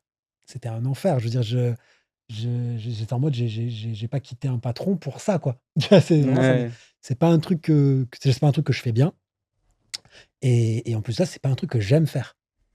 Donc c'est vrai qu'aussi cette partie deadline, le fait de me dire, c'est Antoine qui gère et c'est plus simple pour moi, en fait, de pouvoir t'expliquer les raisons que et du coup de se dire: «Ah mais du coup on pourrait faire comme ci». Des fois aussi je te dis: «Ah là ça va être chaud» et en fait je sais que je peux m'autoriser de te dire à toi: «Ça va être chaud» parce que tu Oui, t'en fous oui. et 2 jours après je vais te dire, «Non mais en fait c'est bon j'ai réfléchi» et toi je sais que derrière tu m'as dit: «Non mais j'ai pas encore envoyé le mail à la marque de toute Ouais, façon t'inquiète ouais, il y pas». a il y a des fois où j'opère le tampon parce que je sais que ça peut Voilà changer et donc du coup c'est un truc aussi moi de des fois tu me dis: «Ah il y a telle marque qui va tomber telle date». Moi je suis en train d'écrire un truc, je dis: «Ah c'est pas possible». Je finis d'écrire mon truc et puis 2 jours après, je fais: «Bon, ça donne quoi le planning? Allez, il y a moyen, vas-y, on va le faire». Ouais. C'est des trucs comme ça. Alors qu'il y aurait une vraie marque, j'aurais répondu pareil: «C'est pas possible, non mais elle est là». Tu reviens pas vers elle 2 jours après, quoi, tu vois? Il y a de ça, quoi. Mais c'est un truc dont tu parlais, je reviens juste, par rapport à ce que tu disais tout à l'heure où, tu parlais de la réalité, on parlait des sujets Kaamelott ou pas Kaamelott et cetera. C'est aussi un des trucs de ce pourquoi, une des raisons, même s'il y en a d'autres, hein, de ce pourquoi moi je suis plutôt pour que tu restes 100 sur du Kaamelott ou en tout cas, on en parlait beaucoup et au moment où tu hésitais, je te disais: «Bah, vaut mieux rester 100 Kaamelott» parce qu'en fait aussi pour certaines marques qui comprennent pas forcément comment YouTube fonctionne et que, bah, si jamais on est sur une vidéo Kaamelott, on peut assurer un certain nombre de vues, il y a pas de problème, regardez et cetera. Même en prenant des exemples concrets, des fois certaines marques, rien que le fait de voir une vidéo qui fait 10-20 000 ou max 50 000 selon les univers que tu peux traiter, bah, en fait, ça va forcément, ils vont se concentrer là-dessus et Ouais. donc du coup, tu vas tirer un peu les prix vers le bas. Donc je sais que pour moi, niveau négo, des fois, ça aidait pas forcément. Là où actuellement, comme tu le sais, il y a aucun problème grâce à ça, quoi. Là, en tout cas, actuellement, ça me va de faire que du Camelot parce que comme je te dis, ça va avec ma réalité du moment. Il y a aussi ça aussi Ouais, le bien sûr. je pense la maturité sur YouTube, ça un des trucs de maturité que j'ai pris aussi, c'est de moins anticiper à trop long terme. C'est-à-dire, je sais pas ce que j'aurai envie de faire dans 3 mois. J'en sais rien. Actuellement, faire essentiellement du Camelot entre ma vie de famille, la sortie du deuxième film et le fait que j'ai envie de faire des tests à côté sur d'autres choses, mais pas sur cette chaîne-là, c'est super et je me régale là-dessus. Et donc du coup, moi et c'est aussi un truc que je m'étais imposé le jour où je me suis lancé à temps plein, c'est de faire des trucs qui me font kiffer. Donc c'est-à-dire qu'effectivement, il y a une réalité économique, heu, mais si je suis pas à l'aise avec un truc, c'est pas la réalité économique qui fera que je le ferai. Ouais, bien sûr. Non, Il y a non, ça qui rentre, qui est assez important et je suis prêt à vendre moins cher mes sponsors oui. pour faire ce qui me fait kiffer. Non, Ça bien sûr. clairement, mais on en a déjà parlé pas mal de Ouais. fois, je suis assez au clair là-dessus. Maintenant, si on peut, faire en sorte que ce soit le plus performant possible et le plus intelligemment fait possible dans tous les secteurs, évidemment qu'on le fera. Maintenant, ma chaîne, il y a un truc aussi où je pense qu'il y a eu toute une période là, ça a été très chaotique quand même la fin d'année 2023 et le début d'année 2024, avec en devenant papa quoi, sur le travail. Et donc je pense aussi que moi, ça me fait du bien et ça fait aussi du bien à la communauté d'avoir un peu de régularité dans un contenu, qu'on kiffe en fait, tout simplement. Mmh. Il y a un côté où je le sens là actuellement dans les commentaires, le côté où, il y a de l'attente. Ça fait du bien en fait. Les gens quand la vidéo sort, je sens vraiment qu'il y a un truc «Ah ça faisait longtemps» et même moi quand je sors une vidéo, je me dis: «Ah ça faisait longtemps» et ça me fait plaisir de retrouver ce feeling quand il y a une vidéo Kaamelott qui sort parce que ça a une la communauté Kaamelott est particulière sur internet, enfin toutes les communautés ont la particularité et moi je commence à bien la connaître cette communauté-là et elle a plein de côtés, relous qui existent, hein, Ouais. mais moi celle qui est présente sur ma chaîne, enfin, j'ai vraiment la meilleure partie de la Ouais, communauté, je trouve. ouais, ouais. Je me régale, en fait, là-dessus, c'est vraiment super parce je sais qu'elle a une mauvaise réputation sur plein d'aspects, notamment sur Twitter. Bon, enfin, qui n'a pas mauvaise réputation sur Twitter, Oui, de c'est toute ça. façon? Mais il y a un truc où il y a des gens qui peuvent trouver ça lourd sur plein d'aspects et moi, ce que j'aime bien sur ma chaîne, c'est que, je veux dire, c'est OK. Je veux dire, les gens, on est là pour ça. Donc faites-vous plaisir, vous Quand allez tu vois les commentaires, ouais, c'est génial à vous chaque allez fois, hein. saouler personne, c'est super. Encore aujourd'hui, je lis tous les commentaires. Ouais. Je ne rate aucun commentaire de la chaîne. Parce que c'est un régal, en fait. Alors il y a aussi des trucs, chelous comme tous les commentaires et il y a aussi des trucs qui font pas plaisir, comme partout. Mais, en vrai, je me marre en lisant les commentaires. C'est un vrai truc et je suis content de me dire qu'il y a des gens, je pense que la plupart savent que ça aide au référencement, mais au lieu de noter référencement, je vais mettre une citation, je vais mettre une petite ref, je vais faire un petit truc et du coup, c'est beaucoup plus plaisant à lire et ça fait que c'est pour ça que le nombre d'abonnés, pour moi, il compte parce que le nombre d'abonnés et les commentaires, pour moi, c'est lié. Quand je lis les commentaires, je mets des propos sur un nombre Ouais. et tu vois, là, actuellement, par exemple, je suis bientôt aux 200 000. Alors ça monte beaucoup plus doucement aussi parce que depuis 2 ans, le rythme s'est ralenti. Mais je sais que 200 000, c'est un vrai palier pour moi. De me dire, quand je me suis lancé, l'objectif, c'était alors, quand je me suis lancé en 2017, l'objectif, c'était 1 000 abonnés Pas mal. que j'ai fait en quelques jours. Donc voilà. Ensuite, il y avait eu les 100 000 qui sont arrivés très vite quand je me suis lancé et puis que ça, quand j'étais arrivé aux 100 000, je m'étais dit: «Bon, il y a plus de palier maintenant». Je veux dire, c'est énorme 100 000 et puis petit à Il petit y a maintenant, toujours des paliers. le 200 000, vu que ça a ralenti, vu que j'ai ralenti mon rythme de vidéo et que le nombre d'abonnés a un peu ralenti, j'avoue que le 200 000, c'est un vrai palier que j'attends. Je sais que ça changera rien à ma vie, Oui. mais il y a un petit truc symbolique de me dire, quand je me suis lancé à temps plein, j'ai eu les 100 000 qui sont arrivés assez vite, se dire: «On double le truc». Pour la sortie du deuxième film, tout ça, ça serait cool. Il y a un Tu es côté à combien actuellement là? Parce que tu 193 ou ouais, ce que je veux dire, 194. tu pas très loin quand même. Ouais, mais ça monte très doucement quand même, actuellement, parce que je sors moins de vidéos. Donc je pense que si je sortais autant de vidéos qu'avant, ça monterait pareil qu'avant, mais vu que j'en sors moins, ça monte plus doucement. Mais, il y a moins de je me suis aussi quand même, et c'est aussi pour ça que je regarde les abonnés. Je me suis aussi vachement détaché des stats en devenant papa. J'ai plus le temps de m'angoisser là-dessus, en fait. C'est très anxiogène les stats YouTube. Puis le YouTube Studio, du coup, l'application, donc tout le monde le sait pas ça peut-être, mais quand tu es youtubeur, tu as un autre YouTube en fait. Tu as YouTube et tu as YouTube Studio où tu vois tes stats de ta chaîne et tout est fait pour être anxiogène en fait. Tout est fait pour te dire: «Travaille, travaille, travaille, travaille. Ah cette vidéo elle est bien, mais elle est moins bien que celle d'avant. Travaille, travaille, travaille». Tout est fait pour ça et donc je me suis vachement détaché de ce côté anxiogène des stats, mais du coup, ce que je vois, c'est le nombre d'abonnés. Quand je l'ouvre, le premier truc que je vois, c'est le nombre d'abonnés et c'est juste positif de me dire: «Un jour, je serai à 200 000». C'est pas anxiogène tu vois, tu peux pas perdre enfin, tu perds pas beaucoup des abonnés. Ça se voit pas en général quand tu perds des abonnés parce que tu en prends à côté, quoi. Donc il y a un côté où c'est une stat qui est pas anxiogène, en fait, la stat des abonnés. Ouais, ouais. Ouais, ouais, si jamais ça avance plus lentement, tu dis: «Bon, c'est Ils pas sont grave». ils sont quand même là, les gens. Ouais, ça a pas forcément de grosses incidences donc Après, je pense aussi que tu vois, tu parlais de l'époque où les gens mettaient leur fil d'abonnement. ouais. Moi, je fais encore ça, hein. Je sais, j'y ai pensé tout à l'heure quand je t'ai posé la Ouais. question. Je sais que tu fais ça alors que très peu, même moi qui du coup, quand je consommais beaucoup et je consomme toujours beaucoup YouTube, à ce moment-là, quand ils ont fait la mise à jour, je me suis dit: «Oh, c'est quoi ce truc? C'est trop nul» et cetera, et en fait, maintenant, je fais Alors presque que par les alors, recommandations. aujourd'hui, je fais beaucoup de recommandations aussi, là, depuis 1 an à peu près, 1 an et Ouais. demi. j'adore découvrir des nouvelles chaînes, donc en ce moment, je regarde beaucoup de petites chaînes, en fait, et l'algo est quand même très bien fait. C'est vrai qu'il y a beaucoup de gens qui se plaignent de l'algo et en fait, je trouve que plus avec le temps, il s'affine quand même de plus en plus Ouais. et moi, je suis très content de ce qu'il en tant que viewer, en tout cas, Ce qui te je suis recommande. très content de ce qu'il me recommande. Hem alors par période, parce que vu que sur la télé, c'est mon YouTube, donc ma copine le regarde aussi dessus. Donc du coup, ça se mélange. Donc du coup, il y a des périodes où elle a plus regardé que moi, donc il y a pas forcément les trucs que j'ai envie de regarder. Mais de manière générale, je trouve que c'est quand même bien fait. Mais il n'empêche que tous les jours, il y a un moment où je vais mater mon fil d'abonnement, parce que je sais qu'il y a des créateurs dont je rate aucune vidéo. Et je sais que même si cette vidéo-là, elle sera sur ma page d'accueil, il y a un truc où, tu le vois dans la journée, tu y penses pas, tu à un moment, je vais checker mon fil d'abonnement et je vais le mettre dans ma playlist à regarder plus tard et je sais que j'ai toujours un truc à regarder du coup, derrière, quoi. Et je pense que, vu que j'ai quand même une communauté, j'ai pas une moyenne d'âge, typique sur YouTube. Tu vois, YouTube, c'est quand même les jeunes qui font fonctionner YouTube. C'est les moins de 20 ans, YouTube, essentiellement. Pas tant que ça, Plus hein. maintenant, tu penses? Non, ouais, ouais, Parce que pour moi, voir ma beaucoup de stats de chaînes, ouais, parce que moi, ma commu, c'est 25-35. c'est ça. C'est la moitié des gens ont entre 25 et 35 ans et j'ai plus de 35-45 Ouais. que de 18-25 Ça, par contre, c'est plus rare. Ça existe quand même, tu vois? Pour voir pas mal de stats de créateurs et et tout passer, et à une époque, mais en même temps, tu vois, maintenant, je viens de faire 33 ans, donc je me dis: «C'est aussi logique». J'ai des gens qui sont plus proches de moi aussi. Mais à une époque où je me disais, «Je suis un dinosaure sur YouTube» parce que, bah, dès que tu commences à passer les 25-26 ans sur YouTube, tu es vieux. Je trouve que justement, quand je dis qu'aujourd'hui, il y a pas de meilleur moment pour se lancer, c'est que j'ai l'impression qu'aujourd'hui, il y a vraiment YouTube pour tout le monde, en fait. C'est-à-dire qu'il ouais.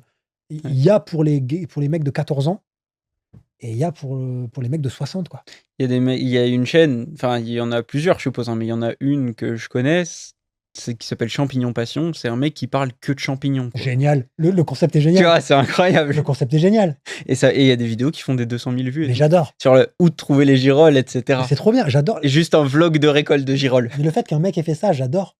Le fait qu'un mec se soit dit: «Moi, je kiffe les champignons». Il y a un gars qui est hyper connu, il parle de fromage.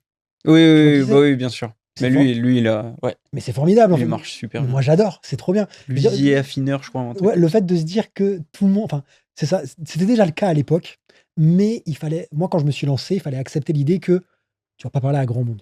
Je pense que l'algorithme était moins bien foutu quand même à l'époque Non, non, clairement. pour faire émerger des chaînes. Aujourd'hui, tu peux vraiment te dire: «Je vais parler de ce qui me fait kiffer». Peut-être que ça marchera pas et c'est pour ça que mon premier conseil, c'est fais ce qui te fait kiffer d'abord. Si ça marche pas, il faut quand même que tu aies envie de faire tes vidéos. C'est le principal. Mais ça peut marcher. Si tu t'intéresses un tout petit peu à comment faire une jolie miniature, comment faire un titre qui marche bien et qui rend honneur à ma vidéo, en fait. Et en plus, là où à l'époque, c'était le putaclic qui marchait, donc ce qui n'aide pas du tout Mmh. à faire sortir du contenu de qualité, je pense qu'aujourd'hui les gens savent, enfin repèrent du putaclic et aujourd'hui c'est juste faire une miniature et un titre qui met vraiment en valeur ton contenu. Si tu fais du putaclic, sur la durée, les gens, ils le comprendront et ils cliqueront plus sur tes vidéos. Par contre, il y aura ce truc de, évidemment, qui m'intrigue beaucoup plus que ce que ça devrait pour cette vidéo. Mais si une fois qu'il est sur la vidéo, le mec est satisfait, bah, ça vaut le coup de se renseigner un peu sur faire des meilleures miniatures. Et c'est pour ça que moi, la miniature, c'est le premier truc que j'ai délégué, quoi. Parce que je suis nul en graphisme et, heu, et ça demandait une quantité de tutos à bouffer où je me suis dit: «J'ai pas le temps, en fait». Ouais. J'ai pas le temps de moi je suis prêt à mettre du temps et de l'énergie dans le fond de mon contenu, donc dans ce que je crée vraiment, mais sur la partie forme au niveau communication, je m'étais dit: «Là, je vais clairement trouver un mec qui va faire mieux que moi, quoi». Et c'est le cas.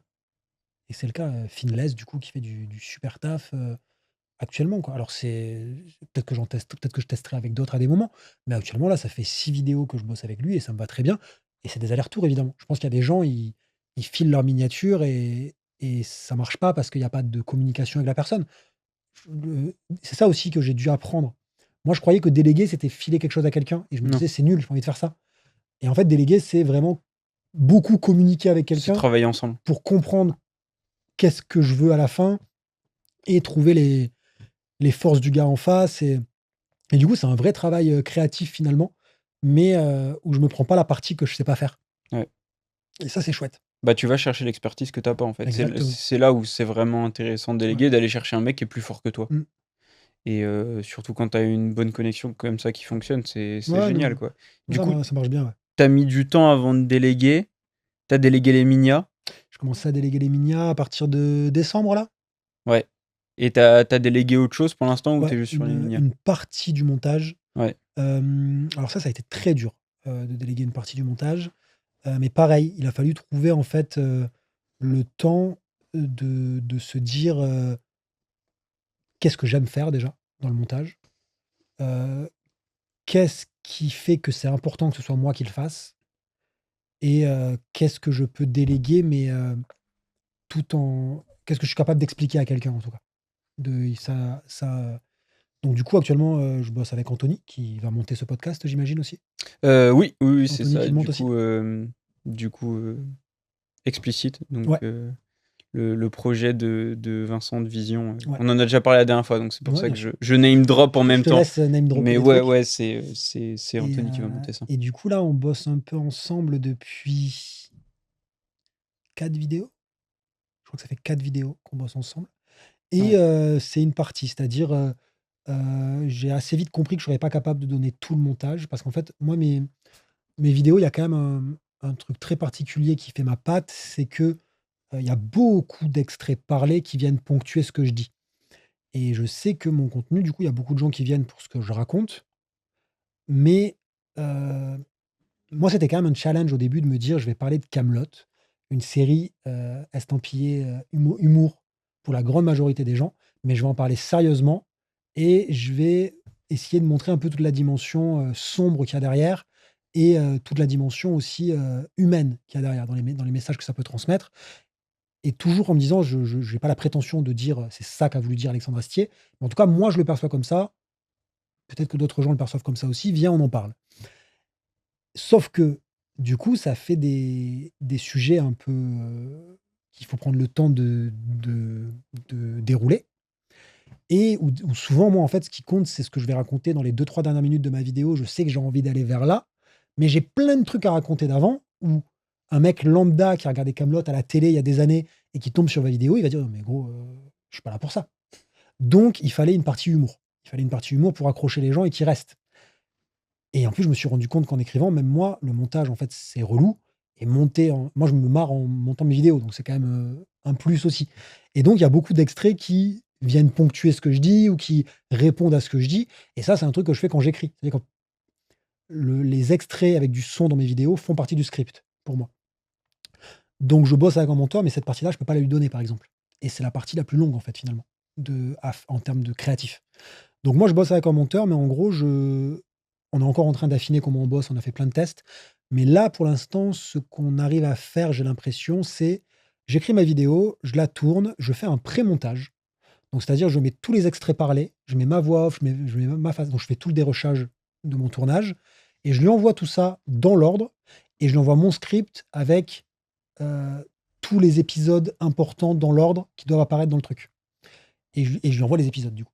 Et je lui dis en gros, voilà, il faut que tu me rythmes ça en respectant ce que je faisais avant, donc faut retrouver un peu ce que je faisais avant en termes de rythme et il faut que tu l'illustres de la meilleure manière que tu peux. Donc s'il y a moyen qu'il se fasse kiffer sur des trucs, c'est cool et par contre, si c'est que des extraits comme je fais d'habitude, il faut que ce soit fidèle à ce que je fais d'habitude. Et après je récupère et je corrige parce qu'en fait, on peut pas être enfin, il fait du très bon taf, en soi. Il fait du très bon taf et si j'étais pas aussi exigeant avec ce que je fais, je pourrais ne pas retoucher ce qu'il me fait en vrai, si j'étais pas aussi exigeant avec ce que je fais. Mais moi, quand j'écris, j'ai des images en tête de là, je dis ça, je pense à tel moment de la série. Et sur 40 heures de série, je peux pas lui en vouloir de pas savoir à quelles 10 secondes je pense à ce moment-là. Et souvent, ce qu'il fait, c'est cohérent et ça marche. Mais moi, je sais que pour qu'il y ait un dans ces moments-là, en fait, je pense aux gens qui connaissent bien la série, parce qu'il y a plusieurs types de gens qui regardent mes vidéos. Et on va dire que peut-être pour une moitié des viewers, ce qu'il fait, ça suffit. Et pour des gens, par contre, qui sont abonnés depuis des années, qui, quand je parle d'un truc, savent de quel épisode je parle sans que je le mette enfin, je trouve ça bien qu'il y ait tel truc qui apparaisse à ce moment-là. Je trouve ça bien que là, à ce moment-là, le personnage, il dit pile ce que je suis en train de dire, en fait. Donc je le mets au même moment où moi je parle. C'est des petits détails, ça fait partie des détails qu'il y a que moi qui vois, ou certains abonnés, mais où pour moi c'est important. Et la musique aussi. C'est moi qui fais la musique, et qui rythme la musique du coup, dessus. Voilà, donc en gros, actuellement, je dirais qu'on est sur du 50-50 en termes de montage. Il y en a certaines où il a plutôt fait du 70. On a fait du 70-30, mais il y en a certaines où il pourra faire du 70-30 clairement. Heu, Là, actuellement, ouais, je dirais qu'on est sur du 50-50 sur ouais, peut-être pas juste, en fait, de dire ça, quand même. Il y en a, on est entre 50-50 et 70-30 pour lui, je dirais. OK. Mais ça va évoluer. Ça va évoluer parce on apprend à bosser ensemble et moi, pareil, ça tu vois, la dernière vidéo, par exemple, à la base, je voulais tout faire sur la dernière vidéo et j'étais en retard de fou Ouais, je me souviens. et là, quand je suis en retard, là, c'était en mode vraiment la crèche fermée derrière, tu vois? Donc je veux dire, Ouais. je sais que derrière, j'ai 3 semaines où je peux pas bosser. Donc là, vraiment, je l'ai contacté, je lui ai dit: «Là, tu as du temps?» et il m'a fait en 2 jours ce que j'aurais fait en 5 jours, Ouais. tu vois? Ouais, efficace, hein. Donc c'est un confort de fou. Il fait du très bon taf, il taffe très bien, et en plus, il est à l'écoute des retours. Donc il y a un côté où, à une époque, je me disais: «Ah, ça m'embête de déléguer des trucs». Je sais, par exemple, que je déléguerai pas le script, on en a déjà parlé plein de fois, mais je commence à me dire: «Gagner du temps sur le montage, c'est quand même cool» parce que maintenant je me dis, vu que je commence à avoir un meilleur rythme en termes de vie de famille à côté, ça va me dégager du temps pour faire d'autres choses et peut-être faire d'autres choses qui me font plus kiffer à côté aussi. Tu vois? Et le but là, c'est d'essayer de garder que la partie qui me fait kiffer sur Kaamelott et la partie qu'actuellement j'estime qu'il y a que moi qui peux faire et petit à petit, peut-être qu'il y a des trucs qu'il pourra faire lui aussi. Mais, mais actuellement, en tout cas, ouais, il y a déléguer, ça a permis de se dire, en tout cas, il y a moyen de j'ai peut-être du temps pour faire d'autres choses et ça, c'est chouette. Parce que c'était une vraie frustration pour moi de ne pas avoir le temps de faire tout ce que j'ai envie de faire et le fait de déléguer, maintenant, je me dis: «Ça va peut-être me dégager du temps pour mettre mon savoir-faire», hein, modestement, mais en tout cas, je pense que j'ai un savoir-faire sur certaines choses et j'ai envie de le mettre au service d'autres univers, au service de d'autres propos, quoi et peut-être de parler d'autres trucs, quoi. Tu m'as donné 2 perches, donc on va faire OK, les sujets les uns après les autres. vas-y. Le premier, c'est d'abord, tu sais qu'il y a un truc que tu déléguerais pas, je le sais, c'est l'écriture Ouais. qui, selon moi, je pense, fait la force de ta chaîne et le truc, Mmh. qui vraiment, sort le plus, tu vois? Là où Vision, par exemple, le montage, la 3D, quand tu arrives Mmh. sur sa chaîne, tu prends une Oui, claque. oui. Bah, pour moi, ce qui me fait le même effet sur ta chaîne, c'est l'écriture. Où tu as, vraiment une qualité. C'est un contenu qui est super plaisant à regarder, même pour moi qui, tu le sais, j'ai toujours pas regardé la série, Mmh. ni le 1er film. Si tu veux, quand on actualise notre contrat tous les mois, on le met dans les clauses. Je suis obligé de regarder une saison à chaque fois. Hem, non, mais et du coup, ça enfin, c'est très intéressant et tu as une manière d'écrire où en fait, tu résumes aussi une partie de l'histoire. Donc en fait, même pour quelqu'un qui suit pas, ça reste très abordable et tu le mentionnais aussi tout à l'heure, tu disais, que c'est ton interprétation de Ouais. l'histoire aussi que tu fais. Tu prétends pas avoir une vérité, ou quoi que ce soit et tu le sais. C'est, la réflexion que j'avais fait l'autre jour, c'est pour moi, tu es le prof de français de YouTube qui prend, son œuvre quand tu es en cours et que tu pas très mature, tu es en mode: «Mais il raconte n'importe quoi, il a jamais voulu dire ça l'auteur» et cetera et puis, maintenant avec, quelques années de plus, de te voir faire cet exercice-là, sur Kaamelott, tu te dis: «Ah ouais, et du coup, tu te dis: «Ah ouais, est-ce que Astier, il pensait vraiment à ça?» Je sais pas, mais je comprends qu'on ait cette lecture-là, tu vois? À quel point enfin, du coup, tu l'as déjà expliqué dans cette interview, tu attaches beaucoup d'importance à l'écriture et tu aimes aussi faire ça. À quel point est-ce que tu penses que c'est ça qui fait le cœur de ta chaîne et à quel point c'est cette partie du process que tu aimes le plus? Moi, je pense que c'est pour ça que je me suis lancé déjà. Ouais. J'ai toujours aimé écrire, donc c'est Tu écrivais quoi avant? hem, j'ai toujours aimé écrire bon, quand j'étais, plus jeune à l'époque, j'ai dû tenter des skyblogs, tu vois? J'en ai déjà fait Let's go. quelques-uns. OK. J'ai tenté d'écrire des bouquins déjà plusieurs fois. J'ai fait du théâtre pendant longtemps, donc on avait pu Ouais. écrire des petites pièces des fois. Hem, Après il y avait aussi le truc juste mais ça enfin vraiment pour le coup, c'est un truc de gamin, quoi. Je veux dire, moi je me Mmh. souviens gamin, je me souviens, je devais avoir quel âge là? Au début d'Harry Potter, quoi, vraiment au tout début d'Harry Potter. Moi j'ai lu les bouquins avant que le film sorte au ciné, donc je me dis peut-être le premier film devait venir de sortir. J'avais un bouquin sur lequel j'écrivais des trucs et qui pouvaient faire penser à mon format Étrange créature que j'ai fait des années plus tard, tu vois, par exemple? OK.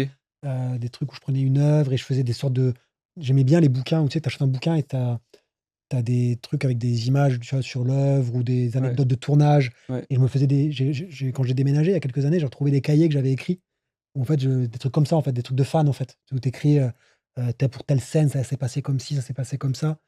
Tout très souvent en lien avec les films ou les séries, hein, de manière générale, les bouquins aussi, beaucoup. Heu Mais j'ai toujours aimé écrire, j'ai toujours aimé lire, j'ai aussi beaucoup lu, enfin, je lisais énormément, quand j'étais plus jeune. Là, je relis d'ailleurs beaucoup maintenant. J'ai eu une pause pendant un temps. Mais du coup, c'est quelque chose que j'aime, en fait, et j'adore, en fait, j'adore qu'on me raconte des histoires. J'adore qu'on me raconte des histoires, peu importe le format, que ce soit un film, une série, une vidéo YouTube, une chanson, une saga audio, un mec, qui fait un conte, dans une médiathèque, peu importe, tu vois, j'en sais rien. J'adore qu'on me raconte des histoires et j'ai toujours eu envie d'en raconter. Heu, mais du coup, ce qui fait que j'ai réalisé en discutant avec des gens, en fait, que j'allais un peu loin peut-être dans mes réflexions sur les trucs. Ça veut pas dire que c'était pertinent, mais en tout cas, j'aime bien me prendre un peu la tête sur ça. Enfin, ça me fait, tu vois, quand je me suis lancé sur YouTube, je me suis pas dit, «Ah, je vais devoir me casser la tête pour savoir qu'est-ce que je vais raconter pour dire ce que Alexandre Astier a voulu dire». Non, non. Justement, quand je regarde cet épisode, je pense à ça, j'ai envie d'en parler. Bam, je le raconte. Et en fait, j'ai aimé faire cette chaîne parce que ça m'a fait, du coup, me rendre compte qu'il y avait d'autres gens qui disaient pareil. D'autres gens disaient: «Ah, j'avais pas du tout pensé, mais ça a du sens et j'aime Mmh. bien». Ou: «Ah non, moi je suis pas d'accord, je l'ai vraiment pensé totalement différemment». Et donc écrire, moi ça me permet de j'accorde beaucoup d'importance à choisir le bon mot, bien, mais même à l'oral quand je parle avec des gens, je trouve que c'est important la manière dont on communique. J'accorde beaucoup d'importance à ce que la parole soit en adéquation avec la pensée, quoi. Et c'est un truc à l'écrit, c'est cool parce que tu as le temps de le faire. Tu vois, moi mes vidéos, il y a très peu d'impro dans mes vidéos. C'est vraiment la plupart de mes vidéos sont écrites à la virgule près, et si un mot a été mis là, c'est pour une raison. Une raison qu'il y a certainement que moi qui ai en tête, hein. Mais à partir du moment où ça a du sens pour moi, j'estime que ça aura du sens pour d'autres gens. Ouais. Et tout comme quand j'écris, j'accorde beaucoup d'importance aux mots que je mets. J'attends pas des gens qui me regardent que ça, ils le perçoivent. Tout comme moi, quand je parle de Kaamelott, je sais bien qu'Astier, il y a des trucs où, il sera pas d'accord avec moi sur d'autres choses. Tu vois, je veux dire? Évidemment, c'est son œuvre, c'est son bébé, il a mis ses trucs dedans et on a tous une manière différente de le regarder. Mais lui, il l'a fait d'une certaine façon qui fait que moi, je peux penser ça dessus et développer ça. Mais moi, quand je fais une vidéo, c'est pareil, c'est de me dire: «Je veux le mieux transmettre ce que j'ai envie de raconter». Après les gens, ils en font ce qu'ils veulent derrière, tu vois? Et c'est très drôle du coup d'ailleurs de voir comment les gens peuvent interpréter des choses, Différent. totalement Ouais. différentes. Tu vois, typiquement là, la dernière vidéo que j'ai fait, c'était, Get No Hero Pars. C'est typiquement, je crois, le genre de vidéo Kaamelott, historiquement que j'aime faire sur ma chaîne. Parce que c'est typiquement des personnages où on voit très vite l'effet, humour, tu vois? Il y a un aspect, humoristique très marqué avec ces personnages-là et où moi j'ai envie de raconter un truc, limite un peu triste dessus. Et je sais du coup que je vais partir d'un truc très drôle où le tout le monde va être content de mater ça et petit à petit je vais développer pour dire: «Eh moi je vois ci, moi je vois ça, moi je vois ça» et à la fin, je vais amener un truc qui va résonner chez tout le monde, mais de manière totalement différente. Et tu regardes les commentaires. Heu et ce qui est très dur à faire justement, c'est de réussir à faire un truc où moi je sais de quoi je parle, je sais ce que c'est mon opinion dessus, mais j'essaie de le formuler de manière à ce que tout le monde puisse s'y retrouver, sans que ça dénature ce que moi j'ai envie de dire. Et du coup, ça veut dire, s'éloigner, de choses comme des partis politiques, tu vois? Ou comme des croyances, comme ce genre de trucs et partir de quelque chose de très humain. Et ça, c'est un travail qui est hyper chouette, je trouve, et du coup d'essayer de faire quelque chose de fédérateur. Et typiquement Get No Hero Pars, je suis assez content de la manière dont je l'ai formulé parce que dans les commentaires, je vois que ça a été très fédérateur, mais dans la manière dont c'est formulé, je vois qu'il y a des, convictions très différentes dans les gens qui parlent, Mmh. tu vois?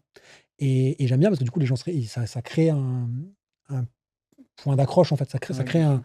un point où les gens se rencontrent à cet endroit-là.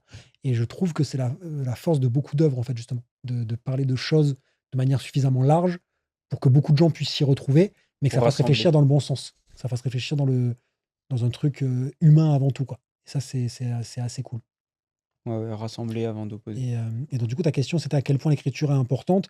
Bah, clairement moi tu vois si demain YouTube, s'arrêtait du jour au lendemain, mais qu'il y avait quelqu'un dont j'adore le travail qui me disait, bah, je te paye pour être mon co-auteur, ça pourrait me plaire, Ouais, tu vois?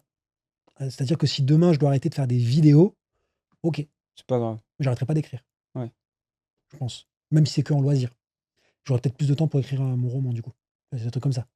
Parce qu'actuellement, c'est des projets qui sont, à l'état d'embryon, quoi. Parce qu'en fait, c'est hyper dur de moi j'ai envie d'écrire sur plein de trucs, mais l'écriture en fait c'est, alors je mets le warning avant, je bosse pas à l'usine, ça n'est pas quelque chose de fatigant ou de difficile. d'écrire, hein. Il y a pas de attention.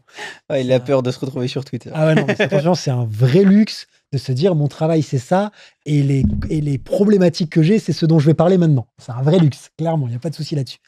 Mais moi, je sais que je peux pas écrire, autant je peux t'enchaîner des grosses journées de montage, même si je vieillis, donc peut-être un peu moins qu'avant, mais autant l'écriture, il y a un nombre d'heures, quoi. Je veux dire, tu vois, Ouais. si j'écris, 2-3 heures, j'aurais besoin de faire une pause, une vraie pause.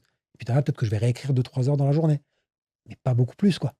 Parce qu'il y a besoin de laisser reposer le truc, il y a besoin d'être dans de bonnes conditions pour le faire et donc du coup, actuellement, il y a un peu cette frustration de me dire: «J'écris beaucoup pour mes vidéos» et je te dis pas le nombre de bouquins que j'ai commencé à écrire et puis que j'ai laissé tomber parce qu'en fait, quand tu as passé 3-4 jours à écrire une vidéo, tu as pas envie d'écrire sur autre chose derrière. C'est bon, j'ai eu ma dose d'écriture, même si j'adore faire ça, je peux pas faire ça tout le temps. Il y a besoin de faire autre chose à côté, tu vois?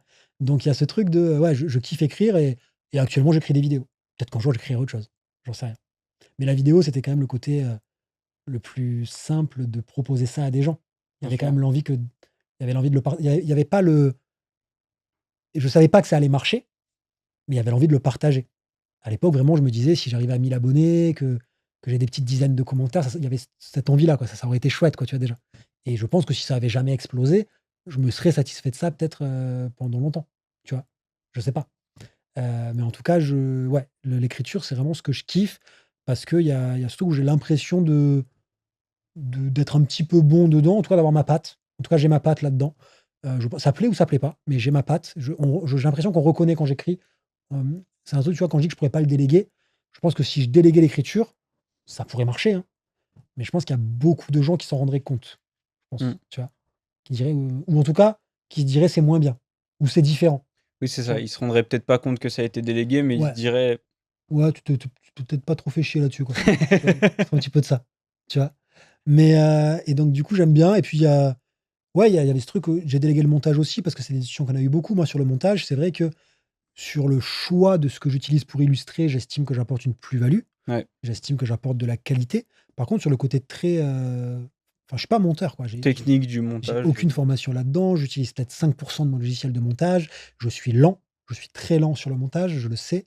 Donc c'est pour ça aussi que j'étais prêt à déléguer du montage parce que le montage, je sais que je peux facilement trouver quelqu'un qui est meilleur que moi. Ce qui est difficile, c'est de trouver quelqu'un qui est meilleur que moi et qui soit à l'aise avec, les univers dont je parle et dont Kaamelott actuellement. Parce qu'on va pas se mentir, les mecs qui se lancent en freelance, ils sont plutôt jeunes et ils matent pas Kaamelott. Parce que c'est pas trop la moyenne d'âge. ouais, c'est ça, hein. Mais après ça, la question se posera sur peut-être d'autres univers ou quoi, même s'il y a ce truc de, c'est aussi sympa de déléguer Kaamelott aujourd'hui sur le montage parce que ça, c'est peut-être la vieille école aussi, mais j'estime que pour déléguer quelque chose, il faut savoir le faire. Tu vois, c'est un peu les soucis que j'avais avec mes chefs à l'époque quand j'étais éduc. Ouais, Quand bien j'avais un sûr. chef qui avait été éduc, on savait de quoi on parlait. Quand j'avais un chef qui avait pas été éduc, j'avais l'impression de lui expliquer son taf et c'était un peu compliqué.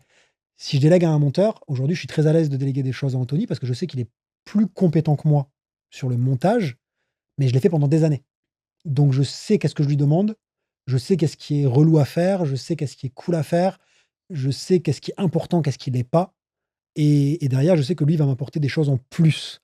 Mais je pense que c'est compliqué de déléguer du montage sans y avoir jamais touché. En tout cas, sur un truc créatif, tu vois? Je parle pas sur un vlog ou quoi. Peut-être sur un vlog, ça a peut-être moins de vu que c'est plus chronologique ou quoi, peut-être, tu vois? Mais en tout cas, sur un truc créatif, je pense qu'il y a Tu as une et partie réelle aussi dans les vlogs, ça dépend après quand je des dis vlog, créateurs, je mais parle vlog vraiment basique. Il y ouais, a des OK, OK, vlogs OK. qui sont Ouais, tu vois ce que je veux des dire, ouais. séries à part entière. Il y a Je des pense à Annie, il là, y tout de a suite, qui faisait des trucs très beaux, je connais pas. ouais, mais t'inquiète. C'est son ancien pseudo te parlera, peut-être Wartech. Ah oui, je connais de nom. Qui du coup à un moment a fait la transition où il est parti, passer à faire du full vlog et il faisait des OK. trucs qui étaient très léchés. OK, OK. Et donc du coup, c'est des trucs où bah, bon, après mine de rien, Mais c'est, dans le vlogging, c'est ça. Moi, je dis il y a vraiment des vlogs où c'est des fictions, quoi, ouais, où vraiment il y a une qualité, de fou et moi, quand je dis un vlog vraiment basique, où c'est juste des cuts et voilà, où c'est juste des cuts, ça tu peux en fait, à partir du moment où ta vidéo, c'est tu files un rush à un monteur et il doit faire des cuts, pareil, format interview aussi, aucun problème, tu vois? Il y a mmh, pas trop de soucis.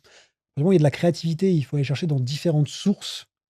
Je pense que c'est bien d'y avoir quand même un petit peu touché avant, quoi. c'est sûr. Bah, de toute façon, mais je te rejoins sur ce que tu disais de en fait, maîtriser, tu es pas obligé de maîtriser à 100 pour déléguer à Ouais, quelqu'un, mais c'est bien d'avoir des notions, de savoir quoi tu parles. Déjà, tu parleras de la même langue que la personne en question, comme tu disais et après le but de déléguer, c'est de gagner du temps, mais aussi de gagner de la compétence, d'aller chercher quelqu'un qui sera Mmh. meilleur que toi et du coup, tu sais que tu auras un taf qui sera, Ouais. encore meilleur, à ce niveau-là. J'en profite, pour, passer sur le deuxième sujet dont on parlait tout à l'heure, parce que tu parles d'autres univers à part Camelot et tu m'as fait un teasing en filigrane, à me parler d'une autre chaîne, parce qu'à un moment tu as dit: «Ma chaîne ça y plaît». Oui, Donc oui. Oui, oui, c'est quelqu'un vrai que je disais quelqu'un pas ça qui avant, oui. quelqu'un qui a une seule chaîne, ne Oui, c'est dit vrai. pas ce genre de choses. Donc pour l'instant, on n'en parle pas plus que ça, on donne pas de nom, on donne pas de sujet de vidéo, mais donc il y a bien une deuxième chaîne, Ouais, qui existe. ouais, ouais, mais c'est tout récent et j'aime bien appeler c'est ma chaîne bac à sable, en fait, Ouais, actuellement. C'est-à-dire il y a aucune, si ça marche pas, c'est pas grave, même si je fais des choses en me disant: «J'essaie de leur donner les chances que ça marche», mais si ça marche pas, c'est pas grave. Donc ça veut dire que, j'y alloue du temps que je suis prêt à perdre. C'est ça un peu dans ma répartition de parce que du coup les semaines sont quand même très rythmées entre la vie de famille et la chaîne principale et je teste des formats différents. J'essaie un peu de retrouver la vibe du début aussi sur ma chaîne actuelle, de me dire de quoi j'ai envie de parler, dans quelle direction j'ai envie de partir et j'essaye de me dire, comme je te disais tout à l'heure, ma chaîne principale, je actuellement, il y a beaucoup de Camelot, ça sera pas le cas tout le temps. Il y a d'autres univers qui vont revenir, ça j'en suis pratiquement sûr, parce que j'ai déjà en tête ces trucs des trucs à ce niveau-là. Mais ce qui me manque, c'est une organisation de travail. À côté de ça, par contre, il y a des je pense qu'il faut quand même une cohérence sur ma chaîne principale et il y a d'autres sujets dont j'ai envie de parler et que j'ai envie d'essayer. J'ai envie d'avoir plus de variété dans mon taf. Tu vois, tout à l'heure, je disais l'un des vrais avantages du boulot d'auto-entrepreneur ou en tout cas de créateur sur internet, c'est de se lever le matin et de se dire de quoi j'ai envie de parler. Et j'ai envie d'élargir le spectre en fait, sur de quoi j'ai envie de parler. J'ai envie de pouvoir vraiment m'autoriser à faire beaucoup de trucs et vu qu'aujourd'hui on est sur un algorithme où la régularité est moins importante, j'ai l'impression que je peux me permettre de tenter des trucs et ça sera pas perdu, quoi. Là où à une époque, si tu avais pas le temps de faire une vidéo toutes les semaines ou une vidéo toutes les 2 semaines, si tu laissais tomber, quoi. C'était pas la peine, quoi. Ça allait pas marcher, sauf rares exceptions. Donc ouais, il y a une chaîne secondaire qui existe actuellement, mais sans prétention. Tu vois, là, actuellement, au moment où on parle, il y en a qu'une seule de vidéo dessus ouais. et je suis encore en pleine réflexion pour la deuxième. Mais Hem il y a déjà des gens qui ont trouvé, et c'est très rigolo qui t'ont reconnu. parce qu'il y a alors pour l'instant, elle est en voix off, donc on voit pas ma tête dessus. Le nom n'a rien à voir avec SciPlay, c'était un choix. Hem, D'ailleurs, le nom changera peut-être un jour, hein, mais actuellement, en tout cas, je voulais mettre un nom qui avait rien à voir et c'est très rigolo parce qu'effectivement, bon, la 1re vidéo a pas explosé, mais elle a fait quand même quelques vues, tu vois? Elle a fait quand même quelques milliers de vues et en vrai, c'est très honorable pour une première vidéo. Enfin, je veux dire, j'aurais commencé par ça à l'époque, j'aurais été très content, Oui, de commencer comme ça et je pense qu'il y a plein de gens qui seraient très contents de commencer par ça bien sûr. et d'ailleurs, c'est très paradoxal parce qu'elle a fait peut-être, 10 ou 15 de ce que je fais sur ma chaîne principale, Ouais, mais l'adrénaline était fois 1000 quoi. oui, Parce que le fait de voir un truc qui part de zéro, tu as 2 jours où ça fait pas de vues et puis d'un coup ça en fait 1 000, 2 000, 3 000, 4 000 et ce qui est très rigolo, c'est que les abonnés dès le début, il y a eu des: «Eh, ça y est, on t'a reconnu, hein» ouais, et donc c'est marrant. Alors il y a aussi eu le truc, aïe aïe aïe, c'est une IA, qui a volé la voix de Sai, ce que je peux comprendre, hein, parce que ça se fait de plus en plus. ouais.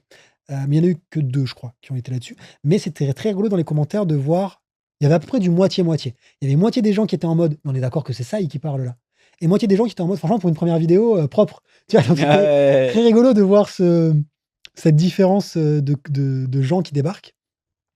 J'en parlerai un jour sur ma chaîne principale. Que si jamais il y a des gens qui passent par là et qui se disent: «Ah mais j'ai envie de la connaître». Un jour j'en parlerai. sinon elle est déjà disponible et trouvez-la. Voilà, mais j'aime bien l'idée que les gens la trouvent naturellement. Et pareil aussi, l'algorithme, il est particulier. Si demain je parle de cette chaîne sur ma chaîne principale, il y a une part non négligeable de gens qui vont s'abonner parce qu'ils aiment ce que je fais sur ma chaîne principale et qui vont aller sur la chaîne secondaire. Dans ces gens-là, il y en a une partie qui vont aimer ce que je vais faire sur la chaîne secondaire, ça va être super, mais il va aussi y avoir une partie qui me suit que pour Camelot, par exemple, et qui va être déçue et qui va pas la regarder, mais qui vont rester abonnés. Et aujourd'hui, du coup, ça veut dire que YouTube va proposer ma vidéo à ces gens-là. Ces gens-là vont pas regarder la vidéo et ça va plomber la manière de c'est pour ça aussi qu'il y a une chaîne secondaire aujourd'hui. La chaîne secondaire, c'est parce qu'aujourd'hui, mes vidéos sur ma chaîne principale sont montrées à un certain type de personnes. Et si ces personnes-là regardent ma vidéo, ça va être envoyé à d'autres personnes derrière. Et ça, c'est très cool, c'est comme ça que ça doit marcher. Et ben aujourd'hui, il y a des vidéos où je pense que c'est très bien, je suis prêt, même des vidéos pas Camelot, je suis prêt à les envoyer à cette communauté-là et ça donnera de la force. Il y en a certaines où je me dis ça vaut peut-être le coup de repartir à zéro. Maintenant, un jour, j'en parlerai sur ma chaîne principale quand même, parce que je suis sûr qu'il y a une part non négligeable de ma communauté qui sera ravie d'avoir plus de contenu. Mais j'aimerais bien avoir quelques vidéos déjà sur la chaîne pour qu'ils puissent se faire une idée. J'aimerais bien, tu vois, j'ai pas envie de leur dire: «J'ai une chaîne secondaire, abonnez-vous». Ouais. J'ai envie de leur dire parce qu'en plus, peut-être que d'ici là, la chaîne, je l'aurais supprimée, tu vois? J'en sais rien. C'est un test encore. La chaîne secondaire, c'est un test. Je ne sais pas du tout, est-ce qu'elle va perdurer? Est-ce que les vidéos de la chaîne secondaire, finalement, je vais les mettre sur la chaîne principale? Est-ce que je vais créer une troisième chaîne? J'en sais rien. Et il y a cette part aussi, le fait de pas en parler de manière officielle, il y a cette part, j'en fais ce que je veux. Et ça, c'est très, très plaisant. Mais le jour où j'en parlerai sur ma chaîne principale, j'ai envie de pouvoir dire aux gens: «Allez checker quelques vidéos, voyez si ça vous plaît et si ça vous plaît, abonnez-vous». Mais si ça vous plaît pas, vraiment, pas de problème, quoi. Mmh. Restez sur la chaîne principale, ça va très bien, il y a pas de souci. Et c'est là où, ça change à une époque, les abonnés étaient très importants, on voulait vraiment avoir plein d'abonnés parce que ça avait une valeur aussi. Aujourd'hui, je m'en fous de faire des abonnés sur la chaîne secondaire. Je veux juste que mes vidéos touchent des gens que ça intéresse. Ouais. Et ça dépend pas du nombre d'abonnés. Ça dépend de moi, bien gérer la manière dont qu'est-ce que je propose, comment je le propose. C'est assez cool du coup. Mais c'est aussi, hem j'allais dire c'est pas stressant parce qu'il y a pas d'enjeu. Mais en tout cas, ça me prend beaucoup la tête. Il y a eu beaucoup de débuts de vidéos qui ont été faits ces derniers mois et qui ont pas vu le jour finalement. Ouais. Mais c'est aussi agréable de se laisser cette opportunité. C'est un truc que je peux pas trop m'autoriser de faire sur ma chaîne principale. Ouais, c'est ça. Ça arrive, hein, que je lance un sujet et que je me dis: «Non, finalement, je pars sur autre chose», mais j'ai le droit à un essai, quoi. Ça m'arrive souvent de partir sur un sujet, me dire: «Non, finalement, pas envie de parler de ça maintenant, je pars sur un deuxième. Je vais pas le faire une troisième fois, quoi. Sinon je serais en retard». Là, c'est vrai que c'est plaisant et en même temps, j'aimerais avoir beaucoup plus de temps parce que des idées, il y en a plein, mais il y a la réalité du temps disponible Bon et après la chaîne secondaire aussi, vu que c'est un bac à sable, il y a l'envie de tout faire maison. Donc pour l'instant, je ne délègue absolument rien j'ai commencé à déléguer des petits trucs sur la chaîne, même des gros trucs maintenant d'ailleurs, parce qu'avec Anthony, ça commence quand même à prendre de l'ampleur le travail qu'on fait ensemble. Donc j'ai commencé à déléguer des trucs sur la chaîne principale, mais sur la chaîne secondaire, ce que je te disais, j'ai envie de d'abord tout maîtriser moi-même avant de me dire un jour qu'est-ce que je délègue dessus. Parce qu'à terme, enfin si à une époque, je voulais tout faire sur la même chaîne. Il y a toujours une petite envie au fond de moi, j'aimerais bien, hein, le côté un peu idéaliste de se dire: «J'ai un endroit à moi sur internet où je mets tout et ça fonctionne». Il y a des chaînes qui arrivent et c'est génial, quoi.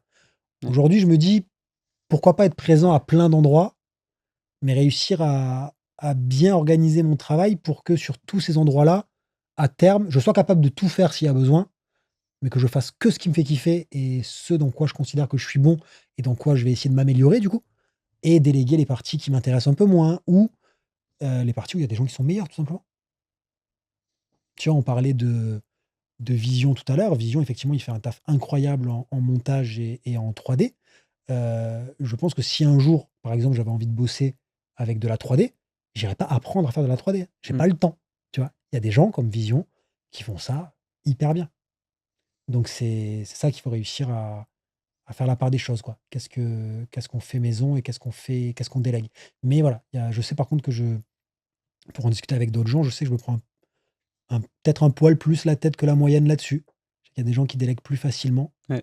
mais ça me va parce qu'il y a je crois que la part de moi dans mon contenu, est en parallèle avec la fierté que j'ai derrière à le proposer et je pense que ouais, donc du coup, c'est important quand même pour moi, je pense.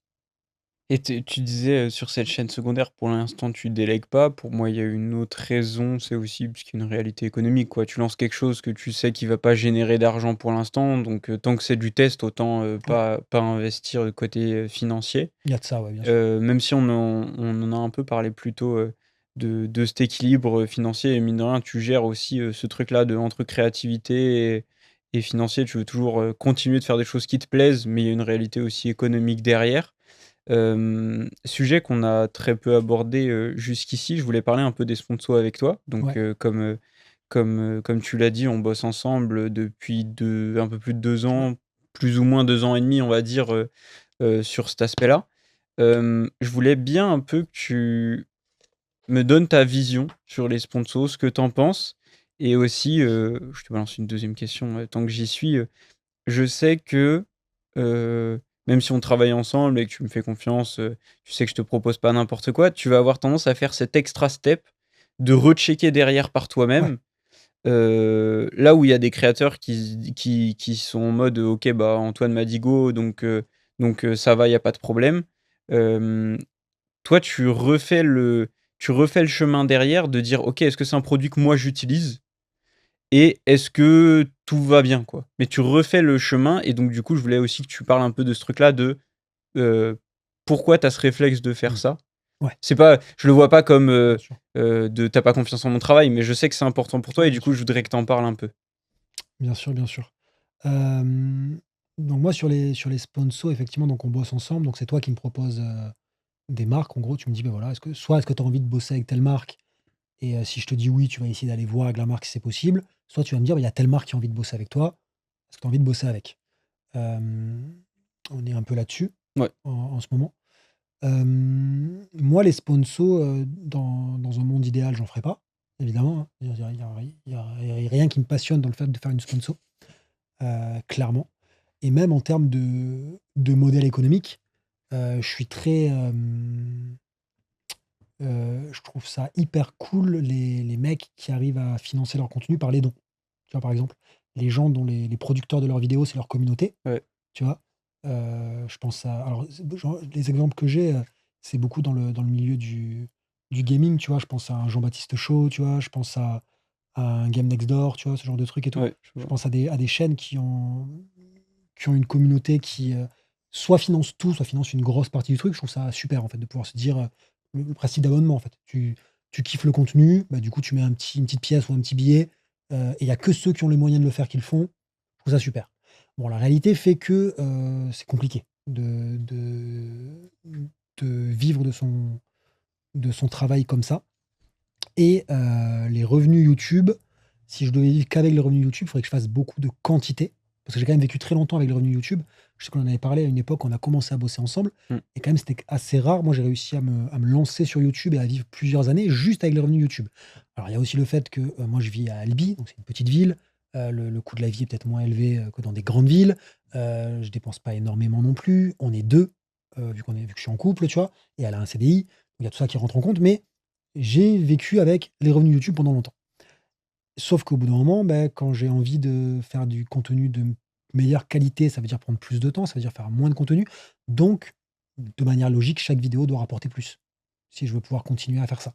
C'est soit tu fais de la quantité et tu peux te permettre de ne pas faire de sponsor, mais tu fais de la quantité.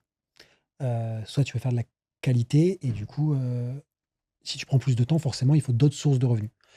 Du coup, ta question, c'était comment j'appréhende le truc quand Ouais, c'était un ça. peu ça. Quelle était ta vision? Mais du coup, tu m'as répondu là-dessus Ouais. de Il y a ça en tout cas, ouais, ma vision, c'est que les sponsors dans un monde idéal, il y en a pas.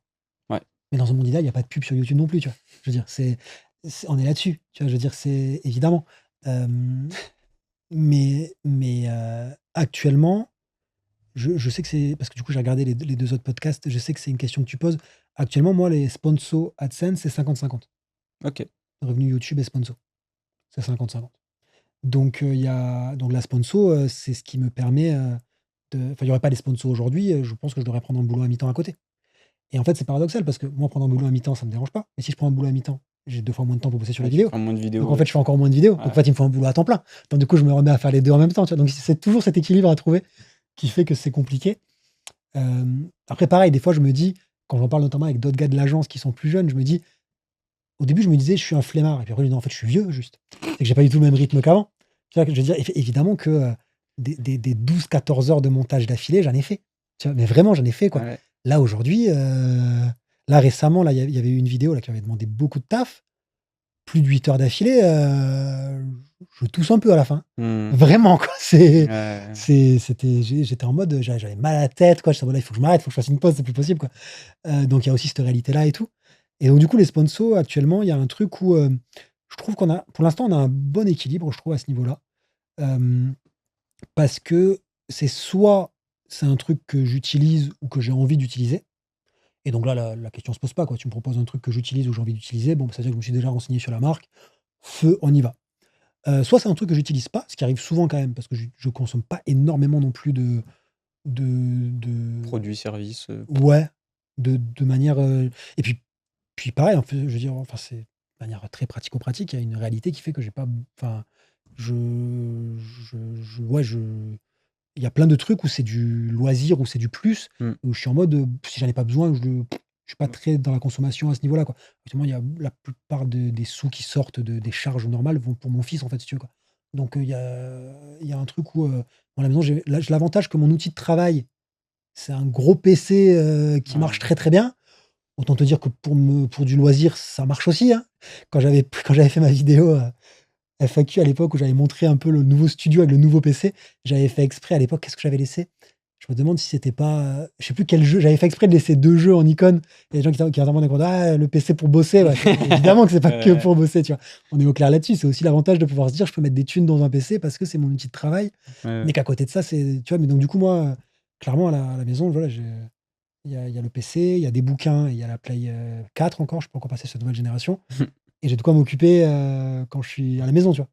Donc il y a plein de trucs que tu me proposes, je sais très bien que moi, je ne le consommerai pas. Par contre, je veux pas, proposer n'importe quoi aux gens. Même si je sais que la grande majorité des gens ont conscience que la sponsor, c'est enfin, déjà, il y a la moitié des gens qui la passent, tu vois, je pense et dans la moitié qui la regardent, hem Pas tant que ça, hein, parce que si tu regardes les stats, je prends par rapport à, si je prends un graphe de rétention, ouais, tu vois, quand tu perds des gens, vis-à-vis de la sponsor, tu perds pas t enfin, tu perds une partie des gens, mais on va dire vis-à-vis des gens qui étaient encore sur le truc, tu vois? Parce que, bien OK, sûr. tu es à 60 ou 50 et cetera, à ce moment-là de la vidéo, parce qu'il y a eu déjà une partie des gens qui sont partis, mais sur les gens qui restent, tu perds pas 50, hein. Non, mais on les perd pendant la sponsor. Oui, oui, Ah mais oui, non, je mais non, mais pas je veux dire, oui, alors oui, tu vois, tu pas je à le dis 20, vite fait tu parce que moi descends je pas à disais ça, c'est 25. vrai qu'en discutant avec d'autres créateurs, du coup, je me suis rendu compte que j'en perdais pas tant que ça finalement. Par rapport à la moyenne C'est du ça. truc, les gens restent quand même pas mal. Mais en Ouais. tout cas, je sais que ça pourrait être OK de se dire: «Je mets n'importe quoi et on s'en fout». Il y a une petite éthique quand même qui fait que j'ai pas envie de proposer n'importe quoi, donc on avait été très clair. Alors il y a des trucs, très basiques qui aujourd'hui ont été réglementés, c'était pas le cas à l'époque. Mais moi je sais que par exemple avant de bosser avec toi, le nombre de propositions de paris sportifs ou de trucs comme ça ou de jeux d'argent et tout, et moi j'ai toujours dit non à ces trucs-là, tu vois? Donc typiquement, les choses de ce style-là, c'est hors de question. Maintenant ça a été vachement, légiféré et c'est vachement bien. D'ailleurs, de manière générale, il y a beaucoup de choses que je refusais de base qui ont été légiférées entre-temps. Donc du coup maintenant ça Mmh. n'existe plus ou ça ne devrait plus exister. Maintenant, quand je prends un truc que j'utilise pas, j'ai besoin de le tester quand même. J'ai besoin Ouais. de voir est-ce que la promesse de vente est respectée. C'est-à-dire que moi, je suis au clair avec le fait que, pour moi, je vois pas l'intérêt de dépenser de l'argent là-dedans, de ma place à moi. Mmh. Mais si j'estime que ça peut intéresser des gens, que ça peut répondre à un besoin pour des gens ou que ça peut répondre à une envie pour des gens, OK, j'ai besoin de tester le produit. Si le produit répond à ce qui est proposé, bah, feu, il y a pas de problème là-dessus. Mais j'ai besoin de faire ce test-là. C'est un peu un travail juste d'honnêteté, vis-à-vis des gens qui me regardent, quoi. De juste, je pense en plus que je fais pas semblant, tu vois? Je pense que quand une marque me fait vraiment kiffer, j'essaie de le faire ressentir dans la sponsor, et quand une marque me fait pas kiffer, je pense que je fais pas semblant non plus, tu vois? Je présente le truc de manière assez factuelle. J'essaie de rendre le truc le plus agréable à regarder possible quand même, tu vois? Mais je vais pas être en mode: «Ah, c'est exceptionnel», tu vois? J'essaie d'avoir une honnêteté par rapport à ça, et du coup, c'est vrai qu'au niveau des sponsors, alors il y a toujours des gens, qui peuvent, être contre les sponsors, mais il y en a de moins en moins, honnêtement, ça a quand même été accepté maintenant, Ouais. et même il y a beaucoup de gens qui me disent qu'ils regardent les sponsors, en fait, parce que, alors il y a aussi le truc, moi je pense que ma force, c'est l'écriture, mais ce que j'ai découvert en faisant des vidéos sur YouTube, c'est que beaucoup de gens kiffent ma voix aussi, sur YouTube, Oui. et ça, c'est un truc que j'avais pas conscience à la base. J'aimais même pas trop ma voix à la base. Donc du coup, c'est quand je l'avais fait, je détestais ma voix vraiment, et d'ailleurs, c'est un vrai truc, je passe beaucoup de temps à enregistrer mes vidéos parce que je reprends vachement ce que je fais, et j'ai réalisé en faisant que beaucoup de gens aiment ma voix, et c'est rigolo, en fait, de voir qu'il y a des sponsors, les gens qui me disent: «Franchement, juste pour écouter ta voix 1 minute de plus sur la vidéo, j'ai écouté la sponsor», C'est marrant. et ça, du coup, c'est rigolo de se dire, du coup, bon, ça reste quand même plaisant pour les gens à regarder. Maintenant, je veux pas proposer n'importe quoi, et même si je te fais confiance sur ce que tu me proposes, je pense qu'il y a toujours des trucs où peut-être on est peut-être pas l'importance aux mêmes endroits sur certains trucs, tu vois? Et du coup, j'ai besoin d'être sûr de ce que je propose, tout en ayant conscience aussi que, je veux dire, je peux pas tout savoir non plus, tu vois? Bien Donc il y a sûr. aussi des trucs où je fais un check et je peux me tromper des fois, tu vois? Ça peut arriver, je peux faire une sponsor et peut-être que dans 1 an ou dans 2 ans, il va y avoir un gros scandale qui va apparaître sur la marque, je vais dire: «Oh là là, pourquoi?» Mais au bout d'un moment, tu vois, Il y je a veux des trucs dire, que tu ne pourras pas c'est le anticiper de toute droit à façon. l'erreur aussi, à ce niveau-là, et c'est tant que c'est pas quelque chose de dangereux, tant que c'est pas une arnaque. Tu vois, il y a un truc à une époque, par exemple, il y avait des trucs sur, des compléments alimentaires ou des trucs comme ça, tu vois? Ça, moi, je sais que tout ce qui touche à la santé, non, quoi. Tu vois, c'est un truc où, même si, à côté, même si tu regardes les avis, ils sont très positifs, même si tu regardes qu'il y a des trucs scientifiques dessus qui sortent et tout, «Ah, va en pharmacie gros, écoute pas un youtubeur, te parler de ça quoi», tu vois? Je suis un peu là-dessus et donc c'est vrai que j'ai l'impression que je refuse quand même beaucoup de trucs et que je passe à côté de pas mal de choses, mais maintenant que tu es au clair sur ce qui m'intéresse ou pas, tu sais aussi ce que tu me proposes. Ouais, Donc bien maintenant sûr. j'ai l'impression que je refu au début, j'ai refusé beaucoup de choses parce que tu me proposais tout en fait. Tu étais en mode: «Je vois ce que tu as envie de bosser». Toi, tu faisais ton petit tri avant, Ouais. mais tu étais quand même très large dans ce que tu proposais pour te faire une avis sur et maintenant j'ai l'impression quand même que la plupart du temps, tu me proposes des trucs où même quand je dis non, je me dis: «Je comprends, ça aurait pu être OK». Oui. Mais Dans la plupart des cas, ouais. et puis même, tu vois, même c'est le truc que je continue de faire parce que je sais que tu refais ton check derrière, que tu as une manière de réfléchir, avec tes faits fulminants-là, je te propose et puis, si j'ai un doute, je te propose, je te dis: «Je sais pas si ça va te plaire, voilà Ouais, bien sûr. ce qu'on pourrait faire» et cetera. Bah, on arrive doucement à la fin du podcast. Il y a juste avant de clôturer, il y a un petit truc, est-ce que tu peux montrer ta montre?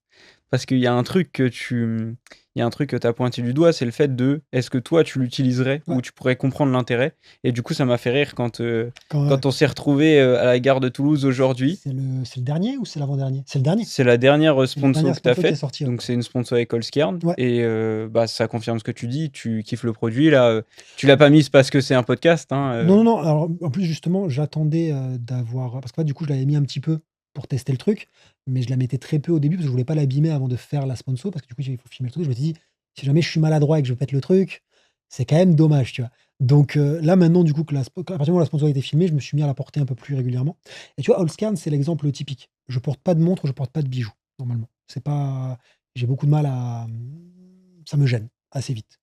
Et donc du coup, j'en porte pas. J'ai déjà essayé d'en porter, je les oublie, je les perds, je les donc voilà et des montres, j'en porte vraiment pas du tout parce que je ne supporte pas je suis pas très fan des bracelets cuir et les bracelets métal me gênent, hyper mmh, vite, quoi. Et Allscan, ça faisait un moment que je voyais passer cette marque et je m'étais toujours dit: «Ah, s'il y a moyen d'avoir une sponsor avec eux», tu vois? Parce que pareil, vu que je mets pas de montre, j'allais pas acheter une montre. Elle a dit: «Si j'ai une sponsor avec eux, je serais content de tester le bois, en fait». Je suis curieux, en fait, de tester ça. ouais, Donc quand tu m'as dit: «Il y a une sponsor avec eux», je me dis: «Ah bah, super, c'est l'occasion de tester» parce qu'en fait, l'objet montre, je trouve ça joli. C'est pas un truc que, très honnêtement, je même maintenant, je porterais pas une montre tous les jours, tu vois? Là, on est sortis, il y avait un podcast, je suis en mode: «Vas-y, bah, moi, je suis beaucoup chez moi», tu vois? Donc je veux dire, moi, je suis en jog à la maison et je fais mon montage, je vais pas mettre une montre à la maison.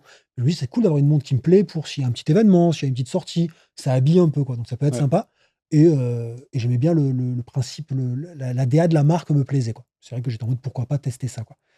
Et donc du coup, c'est que je l'ai testé et typiquement, je crois que dans la vidéo, je dis, dans la sponsor, je dis, du coup, le bracelet est en noyer, donc c'est hyper confortable. Ouais. C'est pas enfin, la marque m'a pas demandé de dire que c'était hyper confortable, tu vois, Ouais, par ouais, exemple. ouais. C'est à partir du moment où je l'ai testé et je me suis dit: «Ah, j'aime bien l'avoir au poignet», donc je le dis. Maintenant, ça très honnêtement, ça veut pas dire: «Allez acheter Allscan», tu vois? Je veux dire, si vous aimez une autre marque de montre, prenez une autre marque de montre. Je m'en fous. Il y a certainement plein qui font pareil. Et moi, il se trouve que Allscan m'ont contacté, leurs produits, je les trouve bien, ils me payent pour vous en parler. Bah, du coup, je suis OK d'en parler et je vous en parle et en plus de ça, c'est toujours cool quand les marques t'envoient des produits et c'est vrai que moi, j'ai la chance pour l'instant, la plupart des marques qui envoyaient des produits, c'est vraiment des trucs que je voulais, en fait, tu vois? Donc là, ils m'ont envoyé cette montre, il y a eu une bague pour ma copine aussi qui apparaît dans la Mmh, sponsor, tu vois? ouais. Et bah, ça fait plaisir. C'est du petit cadeau en plus, qui font partie de la sponsor, qui font partie de la presta et moi, c'était ce truc de, ce que je t'avais déjà dit à une époque, alors maintenant, c'est rentré dans les mœurs, donc c'est plus besoin de le préciser, mais je t'avais déjà dit, de toute façon, s'il y a un produit, physique, je veux l'avoir entre les Ouais, mains bien avant d'en sûr. parler. C'est hors de question Ouais, de de vendre un produit sans l'avoir dans les mains, en fait. toute façon, il faut que Donc ce il y a soit ce toujours comme truc ça. où, je m'en fous qu'il m'offre une montre, mais je veux Pour avoir une tester. montre dans les mains pour voir la qualité du produit et du coup, tant qu'à faire, bah, je la garde, donc ça fait plaisir et ça fait un cadeau, voilà quoi, tu vois? Cadeau supplémentaire. Je te remercie Simon, d'avoir passé, ces plus ou moins 2 heures, Ça fait 2 heures qu'on parle là? avec moi. Ouais, mais tu sais, il y a encore des trucs, tu sais, il y a d'autres sujets, que je voulais aborder, mais bon, c'est pas grave, ça laissera l'occasion de se faire ça, pour une deuxième édition. J'ai l'impression d'avoir tourné en rond pendant les 2 heures là. Non, non, J'ai non, non, l'impression même d'avoir dit pas. les mêmes choses pendant 2 Non, heures. t'inquiète. Je te rassure que non. De toute façon, au pire, pour certains, certains de tes viewers, ils seront contents. Ça fera un peu plus OK. de Simon à entendre et Ouais. du coup, je te remercie et puis, bah, on se retrouve, très bientôt pour, un nouvel épisode de Créateur Entrepreneur.